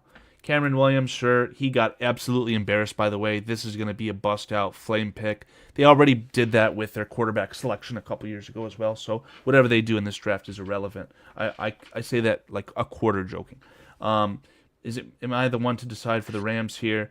Sure. Wide receivers definitely a need, right? Because they're going to lose Cooper Kupp, but they also have the third best wide receiver in the entire NFL.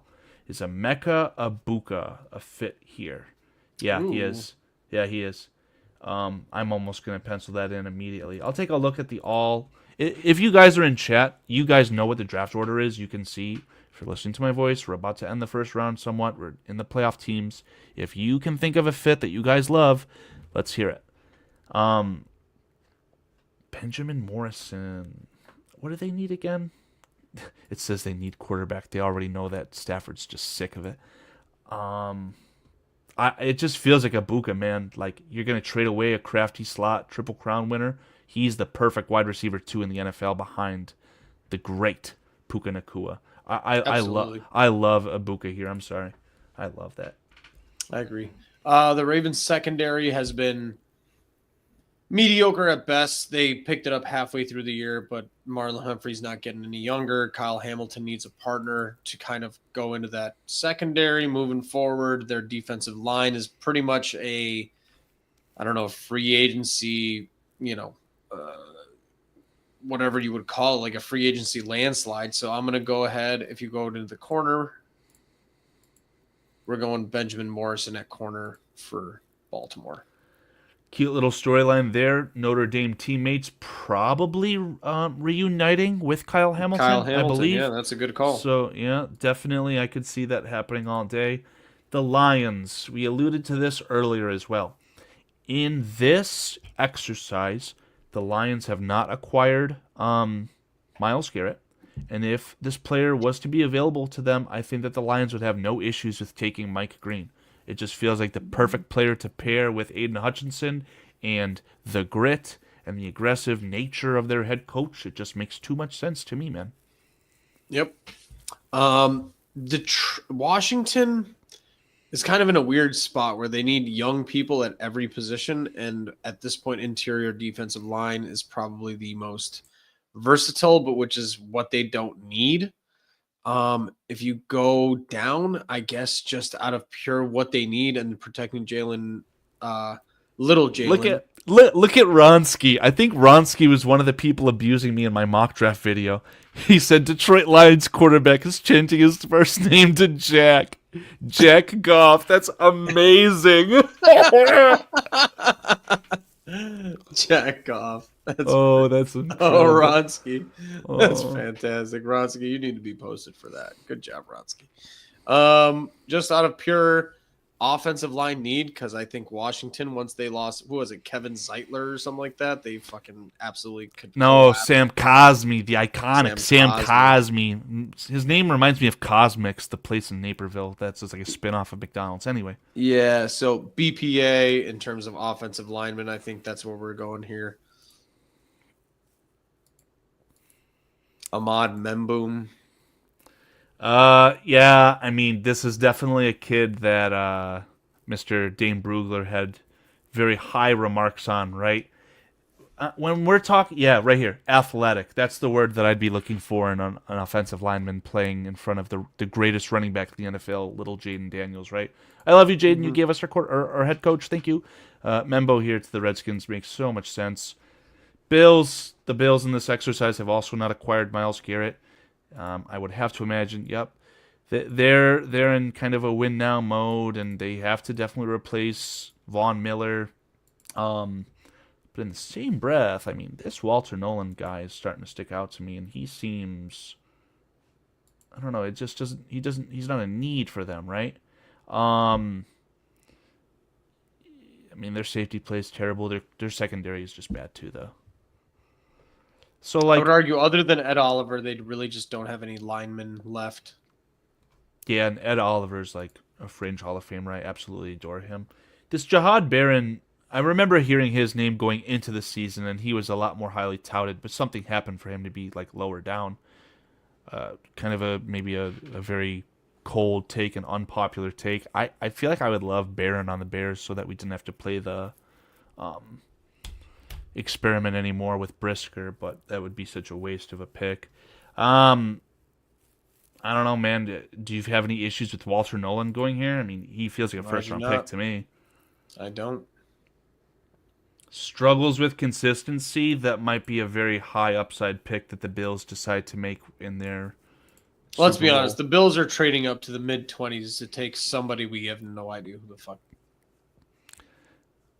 Is that what you just said, Cliff? Nolan is still there? That's what's screaming out to me is Walter Nolan as a first-round pick. Yeah. Yeah, let's go for it, man. Walter Nolan totally makes sense to me. In this exercise, the Eagles have not won the Super Bowl. The script is leaked. What are you thinking for these Eagles at 31? Scroll down just a little bit because I just don't see that they need anything in particular from a defensive side. I suppose edge. Are you thinking Omari and Hampton? No, I don't. Hold on a second. If I could talk you into this pick, this is the athletic freak that the Eagles would just be salivating at. I agree. Thank you. I'm in love with Shamar Stewart. He's an absolute freak. I mean, like him a lot. I hate watching tape and being told by men who are not involved in the NFL that someone is a future icon when I see zero production. Like, I trust you, and if you're telling me he won a rep because his hand was somewhere, I don't fucking see it. All I saw was him getting it, again, 2.5 minute cut up. Get in the backfield fast, whether that was by design or not by the offense, and then he just gets juked out of his shoes, whether it's by a bad quarterback or a bad running back. But, again, Shamar Stewart is the type of upside player. Yeah, replace Josh Sweat. He's the type of upside player that can sit on the bench and collect unemployment on the Eagles while developing behind a really good stable of defensive linemen. Agreed. And then, I made that pick essentially. But Chiefs, they've won the Super Bowl. What do they need? Maybe they need a tight end. Maybe their tight end has retired. These guys, Gunnar Helm would really shock me. Gunnar Helm in the second round, probably. Hold on. Sorry, this is a monster tangent. Is this the brother of Jake Ferguson? No idea. No idea. Anyway, I believe in this scenario, I think Chris Williams. I'm sorry, not Chris Williams. Chris defensive Jones. Chris Jones. I was gonna say Chris Jones. Chris Jones. Idiot. I think he is more than likely going to retire. He's as likely to retire as Travis Kelce at this point. Well, I don't know too much about all these guys. All I can tell you is that while just as much as Chris Jones is a champion, so is Kenneth Grant. Kenneth Grant is a national fucking champion, but he's definitely not a 3-tech that that would be an apples to oranges, replacement. So what's going on with these other guys? Explosive, that immediately screams Chris Jones replacement. Well, like a 3-tech, right? That's what I'm looking for. Are these guys 3-techs? Versatile with day 2 potential. I don't think 6'3", 327 is exactly a 3-tech. I mean, this guy's a bit bigger. He just weighs less. A little quicker, usually. Well, gentlemen, I don't know if I feel comfortable giving him Kenneth Grant. I mean, it's not a good comparison or a good replacement like to fill in, but they need bodies there too. if he's showing an explosive first step, versatile, I just don't know much about him, but I feel like that would be a fine pick for them. Do you say otherwise? No, I like it. Let's go for it, man. All right, we've gone to round 2. This is going to be the easiest fucking round 2 of all time. Jackson Dart at 33. Yeah, absolutely. I have no issues, complaints with that. Maybe the Giants get really stupid and take another quarterback as well. I doubt it. Wow, they don't have a need at running back? They must really like that kid that they drafted. Before we go through this, from what I've heard so far, from 45 to about 65, there are going to be 10 running backs that will start in the NFL this year. I was told by Dane Brugler that there are 12 running backs worthy of going in the top 100. There's just doubts that it happens. That's what I'm saying. I think from 45 to 65, or from even like 35 to 65, there are going to be 10 fucking running backs. I'll make another are starter worthy. I'll make another guaranteed prearranged marriage. I don't think that Caleb Johnson, the running back out of Iowa, makes it past Denver in this second round. No chance. I would argue that New York needs a running back. And the Raiders will be taking one of the Ohio State kids, a.k.a. Travion Henderson. So there's another prearranged marriage. Sorry, I'm doing this draft so far back. As far as the Giants, though, I mean, we're talking about line help. We're talking about a cornerback. Is there a cornerback that's worth going right now? It says that they don't need a defensive tackle. Cornerback. I don't know. Denzel Burke, I thought, was a name that I was familiar with. I think I'm just completely mistaken. What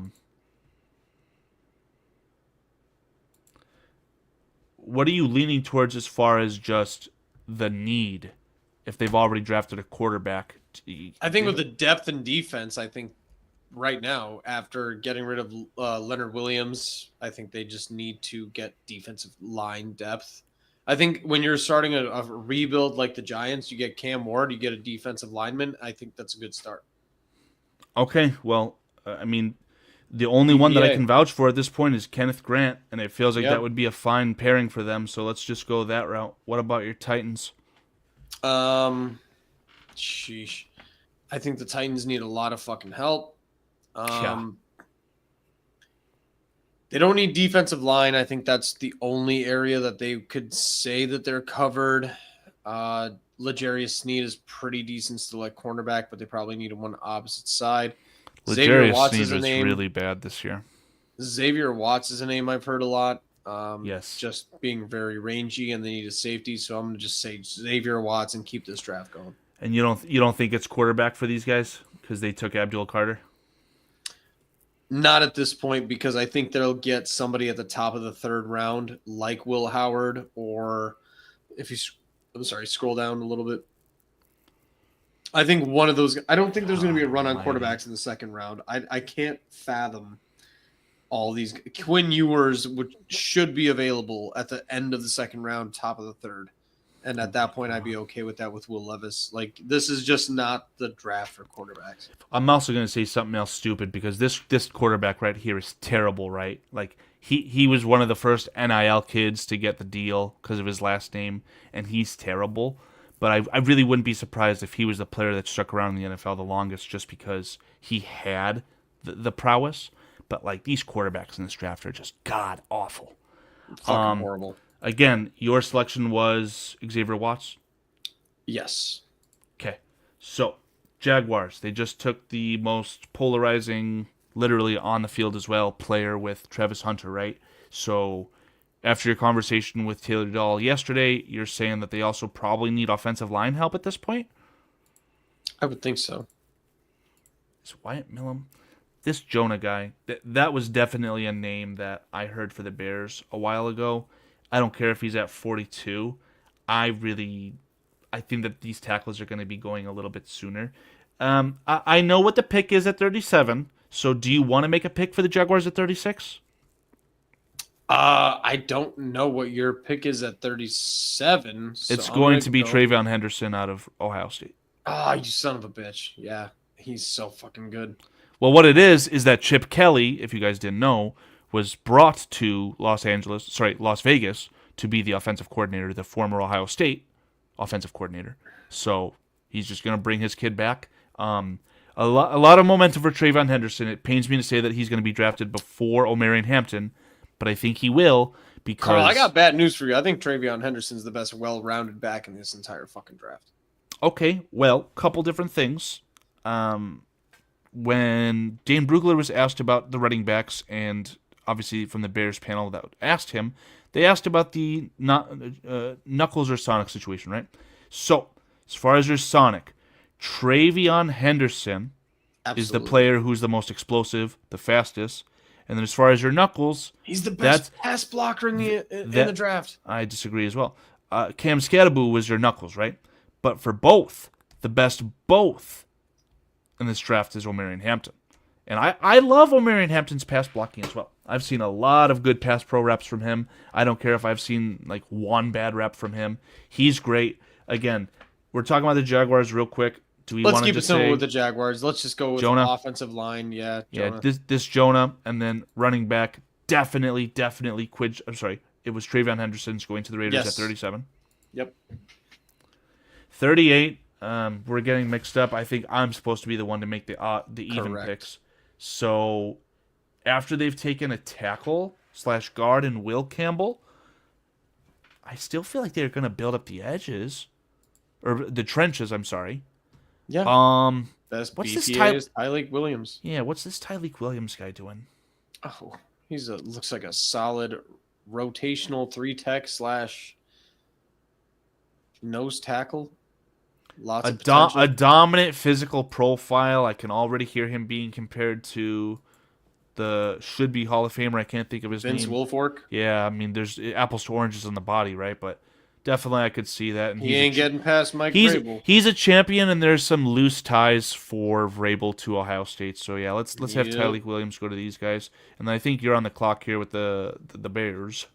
You ready for it? Do it. Cam Scattaboo. No, I'm just fucking with you. Omarion Hampton. Really? So you're just I've spoken it into existence? So here's the thing. I've researched a little bit of this, and here's the thing. I don't disagree with I disagree with you in the DeAndre Swift category. DeAndre Swift is going to be an 800-yard rusher this year, regardless of how Ben Johnson feels about him. No. Not with Omarion Hampton. I think that DeAndre Swift could be 1,000 yards all-purpose for you if they play him in his correct role. All right, that's fair. 800 yards, 5 and 5, all 6 and 4. But here's the issue I have with DeAndre Swift and Omarion Hampton. Omarion Hampton is a bit of a bruiser, if I'm not mistaken. No. Omarion Hampton is everything. He's a little bit of a 3-down everything. He's gonna run a 4.40, and that's why I feel like Omarion Hampton will not be available for the Bears at 39, because he's just the whole package. So I'm going to take Omarion Hampton just because of what I've heard about him and how he's a full 3-down back. I think he takes over the full-time job next year after DeAndre Swift is released. I'm an asshole. If I could do it over again, I feel like the Commanders would take Omarion Hampton. They need a running back really badly. I disagree. Why? Because they already have one at quarterback? Anyway, Omarion Hampton to the Bears at 39. Yep. Saints again, safe pick. They've already gone what? The Saints have gone... We went with defensive end. Yeah, so I don't know if they want to go back into that route as well. Obviously, Jahad Barron is the top-rated player according to this expert analysis from Pro Football Network. And they need a wide receiver. I feel like there hasn't been a lot of wide receivers taken. None of these guys. I mean, Isaiah Bond... He's going to be a sneaky good receiver in the NFL. I agree, but he's a 3rd-round guy. I don't know, man. Are they the Jalen Milroe team? Are they? That makes a lot of sense. We're going to have to put Jalen Milroe in the 2nd round, I feel. We do. What other teams are going to go for it? Dude, it fits perfectly. I think you're Or the Seahawks. Crazy. Yeah, let's just put him here. It just makes too much sense to me, in my opinion. Yeah. So again, Bears, we've gone Calvin Banks. We've gone to Marion Hampton. I'm going to declare a holy war and go with Jihad Campbell. Oh boy, oh boy, oh boy. I see what you did there. I'm glad you're the one who said that. My God. Now, this kid is a pass rusher, right? He's more of a coverage guy. It suggests an edge roll. He's a 3-4 guy. I don't know how we're gonna sprinkle him in. All right, I'm gonna reclaim my holy war. All right. All right. Saints need everything. Fact. Yeah, Xavier Restrepo, I've heard, is pretty good. Cliff, Washington has 2 running backs they use now, but the bald kid definitely lost them a football game. Can't think of his name. The little kid from the little kid, Austin Eckler. You got to bring that up. I come on to Austin Eckler lost them a football game. They're gonna want to get dynamic. So you start talking about bald people right away. Start rolling down a little bit, Carl. Just a little bit. Xavier Restrepo's a receiver, if I'm not mistaken. Yep. Right. Yeah. Oh, dude, I'm all in on Wyatt Millum. Let's fucking go. I was gonna say Wyatt Millum. That's why I'm all in on Wyatt Millum. Wyatt Millum is another player. Like, I feel like my mock is just like I've set the gold standard, and I'm so proud of it. Mm-hmm. And by those two picks Paul, right there, I've seen them pop up now in multiple mock drafts we've done, and it just seems like both of those at 39 and 41 right there.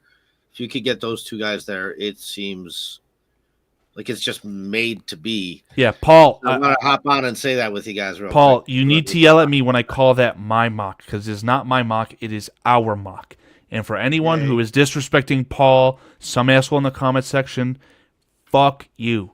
Paul's opinion is just as valuable as anyone else, and even if he doesn't know the fucking wingspan of the fucking 7th best guard in the goddamn SEC, fuck you. So, Paul, gotta defend you on that one, man. Thank you, man. Coming from a guy who's got a thing against mentally ill people, I really. Hey, fuck it!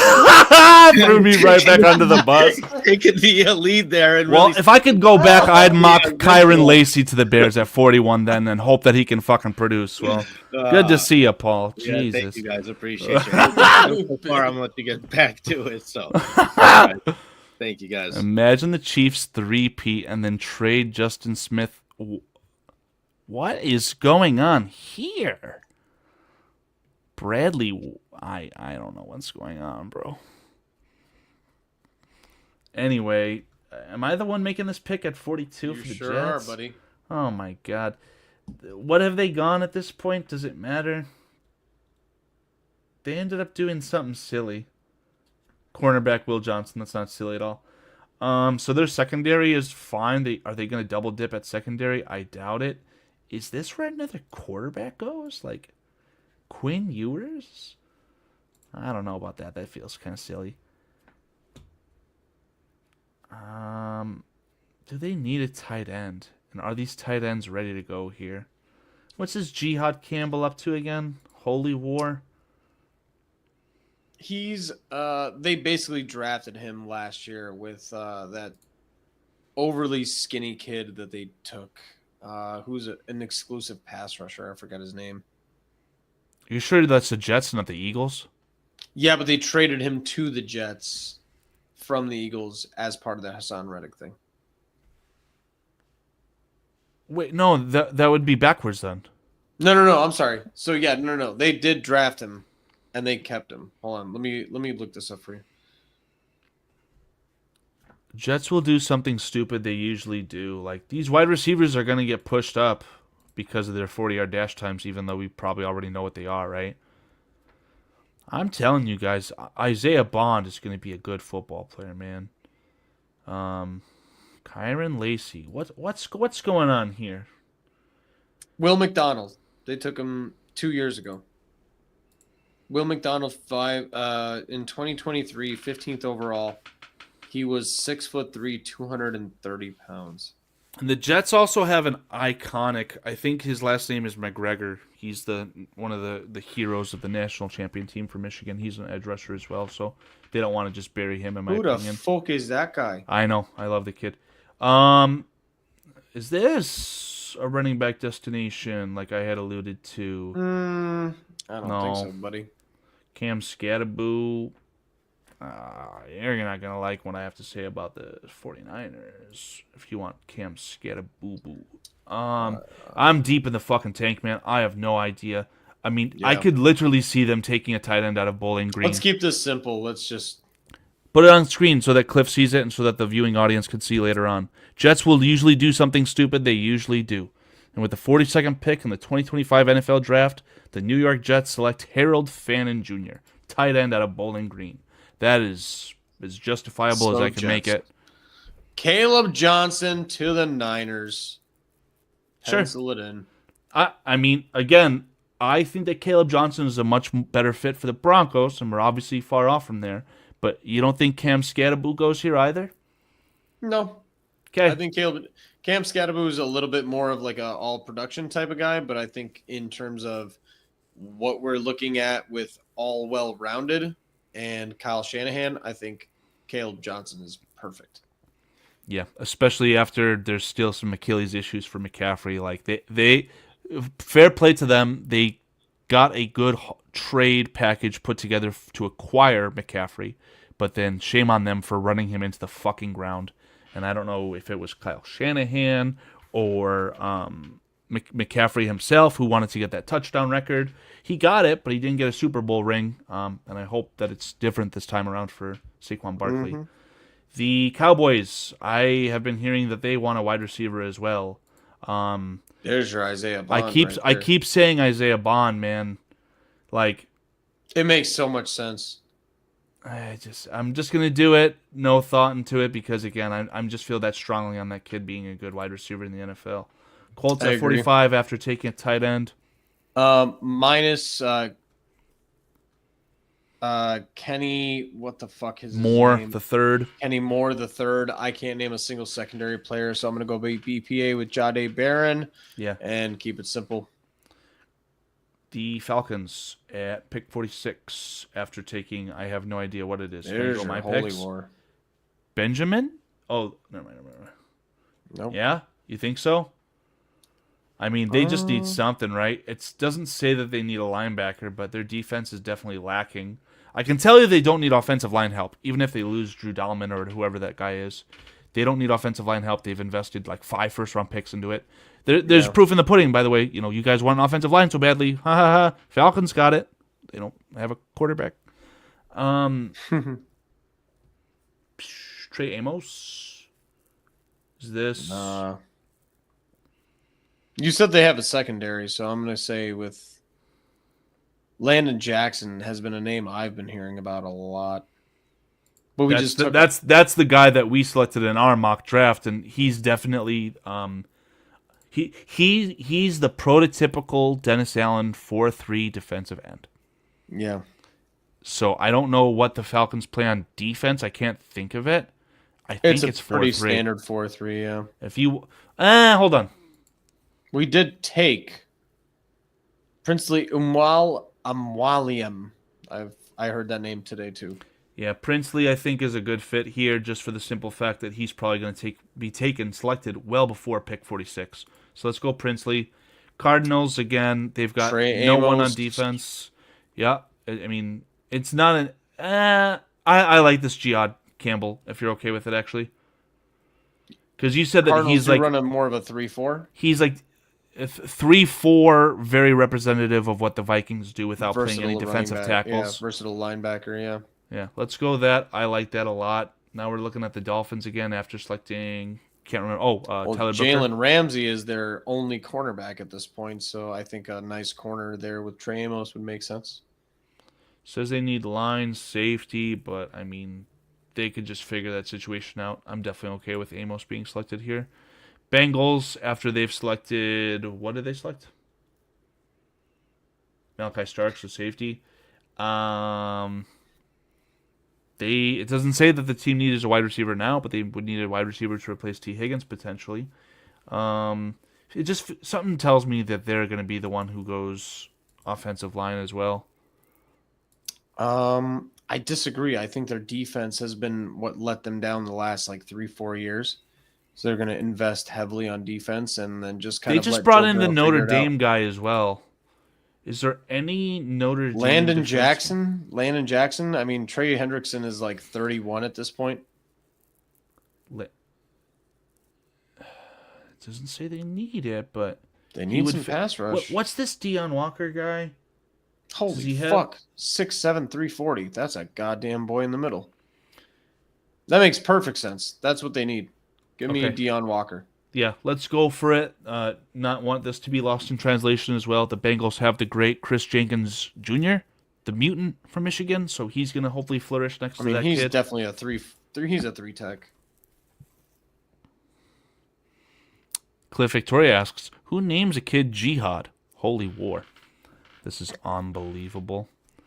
The Seahawks. Seahawks need a second tackle, maybe? They've already drafted one in this exercise. They're looking at edge. Are they a quarterback destination?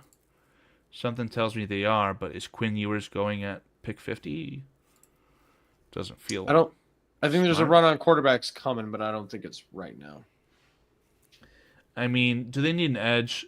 I'm going to mock them Jack Sawyer because Jack Sawyer, who is going to be a first-round pick. I need to start writing these. I literally have to write this down. Like, I'm going to have some draft tenets of the draft. Jack Sawyer, first round. But in this exercise, he's going to go pick 50 to the Seattle Seahawks, and they would be elated for that, obviously. What about these Broncos? I was the one who said that they would be getting running back. Yep.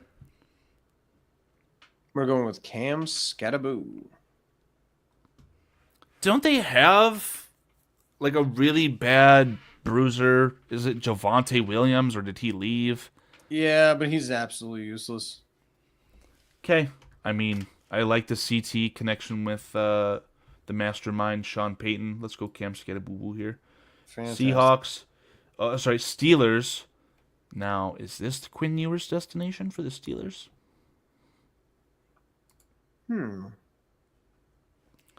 Again, I think so. Steelers already. Honestly, before Quinn Ewers. Whoa, they got Matthew Golden as well. Pencil it in. I love it. If you're okay with it, I'm okay with Ewers? it. Okay. Quinn Ewers throwing the ball to his Texas teammate. Yep. I actually want Bears to take Walker out of Kentucky. I mean, he's pretty massive, isn't he? We just checked him not too long ago. Yeah, that's a perfect fit for Dennis Allen. Okay, Quinn Ewers off the board here. Now we're looking at the Buccaneers again. I really don't think that wide receiver is a need, man. I don't think so either. I mean, really all they're losing is number 14. I'm sorry. I'm blanking. I'm blanking here at this point as well, man. Again, the Buccaneers in this exercise have taken Jalen Walker, linebacker, who I believe is an edge rusher. Yes? No? Yeah. Okay. So at this point, I don't know if they're going to go double dip on defense. Maybe. Is there a secondary player that's worth a damn at this point? These names are not sticking out. Again, only name that's sticking out is Denzel Burke, and I think that's for the wrong reasons. Yeah. Hit me with the all.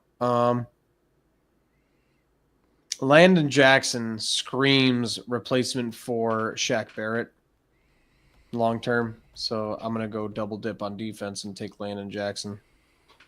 Can I sway you to JTT? Nope. You cannot. Okay, that's fine. I don't know. Landon Jackson feels like he's gonna fit better in a 4-3, and I do know that the Buccaneers play like Shaq Barrett's a little bit of an underside too, though. Yeah, Shaq Barrett, and by the way, Shaq Barrett, like he's not. He was gone. He got traded to the Dolphins and retired. So he came back and he kind of was going to help him gear up for this run, but it just didn't work out, unfortunately. Yep. Thanks a lot, Jaden Daniels. If you feel solid on Landon Jackson going here, I'm okay with it. Yep. Okay, let's do it. Green Bay Packers. They need an edge, apparently. I can't remember what they already drafted in this exercise. They drafted Siobhan Revel at cornerback. I think that they are going to double down and say we've got one of the best quarterbacks in the NFL. I think that JTT is another player like that. JTT, probably a top 50 player. I'm going to have to write that one down too. So JTT here to the Packers makes sense to me. Now we're talking about the former Here's your University running of back. Michigan. Didn't they already draft one? Who did we take? No, they just drafted a tight end. That's right. So yeah, running back again for them. Yeah, that's definitely gonna happen, right? There's your Quinshon Judkins. Yeah, I like it. I think that he'd be able to get the most out of him. I think it's a decent enough fit, especially if they can't get either of O'Marion Hampton or dude. I can't think of his name. Ashton Genty. Packers are annoyed Tampa took Jackson. Landon Jackson is still there. Yeah. Packers probably like this is a legitimate scenario, like a flip flop here. That's what I tried for, but back-to-back edges at 53 and 54, I'm okay with that. So the Bills, I can't remember what they drafted. I can't remember anything at this point. They took a defensive tackle, Walter Nolan. Do they want to add a wide receiver defense, to the stable? Yeah, I'd say so as well. Cornerback. Kyle Kennard was a name I've been hearing too.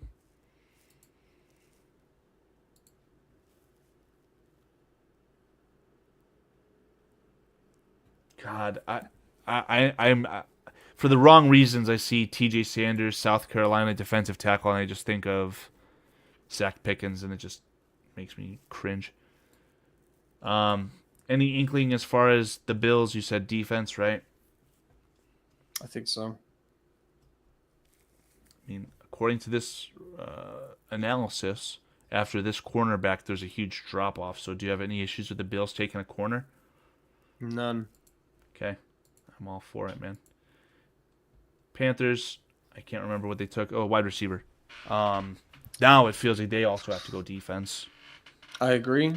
Best defensive player available is Barrett Carter. Go for it.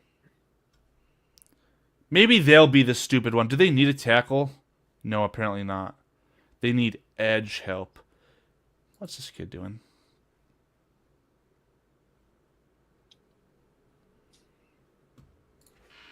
Yeah, I think we're at the point where we don't know these guys as much.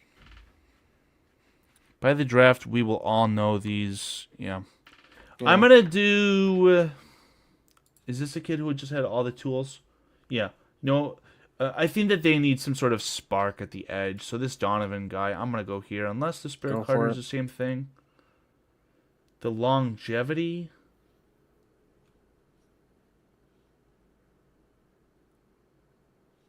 Goodness gracious, there's just so many words. Donovan, I'm going to have you go here. Do these guys, the Texans, double down at offensive line as well?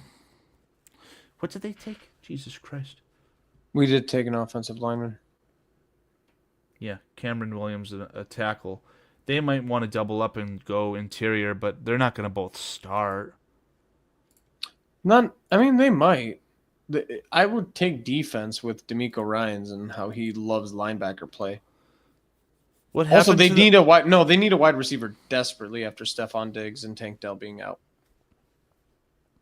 Xavier Restrepo is a name I've heard a lot, and they need a wide receiver desperately.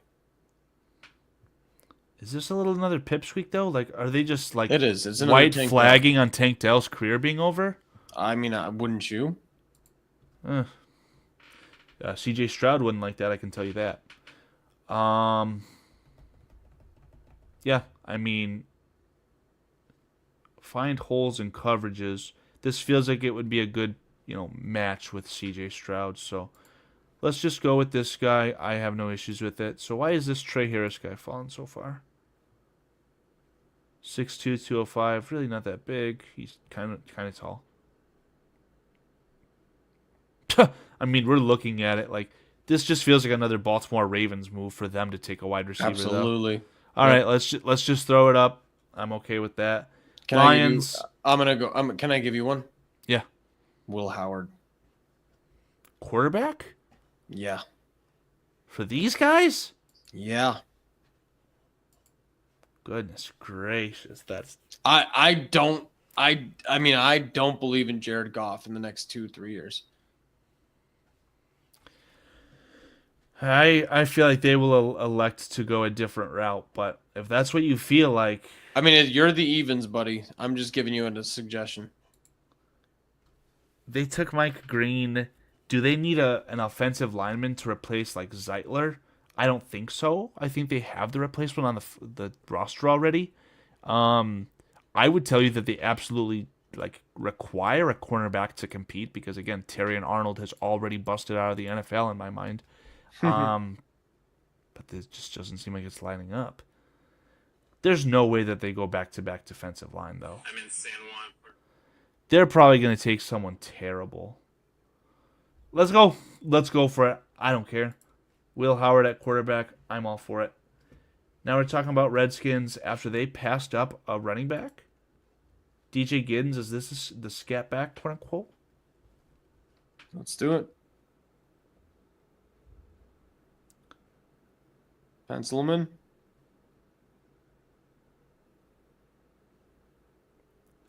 His ability to be a reliable pass blocker.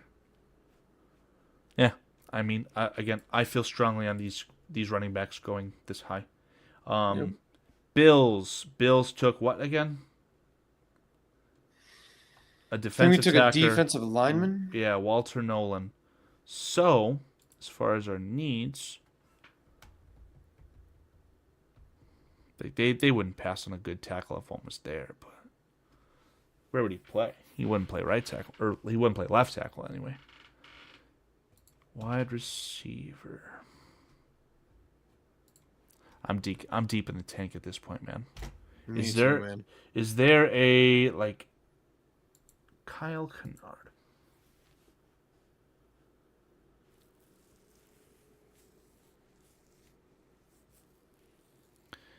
I love Foster so much. If you want to throw that on the screen for giggles. He says Vasher is still third cornerback on Lions. He clearly means Kindle Vildor, but my God, what a fucking shout. I'm about to run and grab my Nathan Vasher jersey. Oh my God. Great shout, Foster. I appreciate you, man.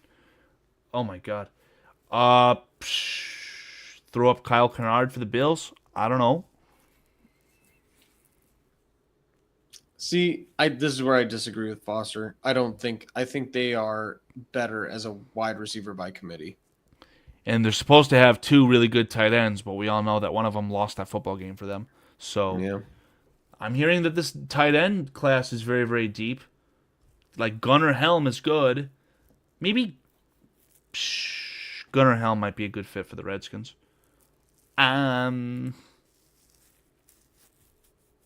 It just feels like the Bills are in the mode of protecting their quarterback and attacking the other quarterback. Yep. Let's just take this Kyle Kennard. I've heard this name. I feel like as an edge rusher, it is what it is. And the Eagles, after they've taken their Project Carr defensive lineman, their edge rusher. I'm going to go with Eric Ionomar because I think Devontae Smith is not long for the Eagles' world. I think they're going to stick to AJ There's a Brown. problem. There's a problem. Never mind. Where did he go? Abuka went to the Rams. That's what it was. Okay. So, yeah. Yeah, I don't see both of those wide receivers sticking around long term, and they're going to need a replacement long term. Whether AJ Brown is a diva or Devontae Smith ends up leaving, because I don't think you pay Devontae Smith if you're a fucking smart team. I think you need to start drafting your replacements at wide receiver. Or, hear me out, Will Howard. Will Howard for who? Will Howard. I'm lost in the sauce right now. Will Howard was selected by the Detroit Lions in this exercise. Oh, did we? I'm sorry. I thought you left Will Howard away. So did you just suggest that the Eagles would find a replacement at quarterback at 63? Because I'm all for that, by the way. I mean, if you're taking whoever's left, I think we took Jalen Milroe, Will Howard, and Quinn Ewers already, so I don't think there's anybody left. So you're saying wide receiver for the Eagles? Yeah. Any preferences to any of these three? Nope. Top on the board. Should we just give it? Should we give them Kyron Lacey for the giggles because he's literally a murderer? I'm not going to do that. LSU is hilarious. LSU gives the best receivers that also are murderers. Oh my God, this is unbelievable. Okay. Last final pick for the quote unquote Super Bowl winners. Are they replacing? Yeah. The Chiefs are replacing Trey Smith in this exercise. Donovan Jackson, the national champion, seems like a good size. Seems like a big boy. Let's just give them Donovan Jackson and call it a day. Fuck it. Woo! I like it. Boys, that was fucking rough. Yeah. Towards the end, because that shit is going to change tremendously. Make it full screen for everyone real quick. Yep. Just so that we can get the full picture involved here. So again, it totally butchers it. Anyway, there's your first round, and again, you can't see the date. Can I do anything about that? You can see barely February 4th, 2025, right? This is what we're looking at. And then second round. Oh, it doesn't show you the second round? Round 2. There's a little bit of a run on quarterbacks, right? Jackson Dart. Where did Milrow went at 40? Then we started getting Mimi with Quinn Ewers and Will Howard.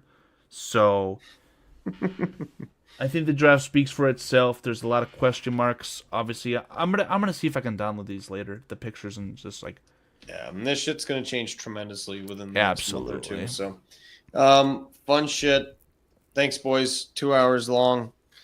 Didn't expect that on a Tuesday with a mock draft this early, but Karl, thanks for your time. Thanks for the chat. Really good participation today. Yeah. All things considered for what it was, and we'll see you guys next week with a Super Bowl recap and go from there. So appreciate you guys. Hopefully we see something different outside of the referees deciding this game on Sunday, but we all know how that will end.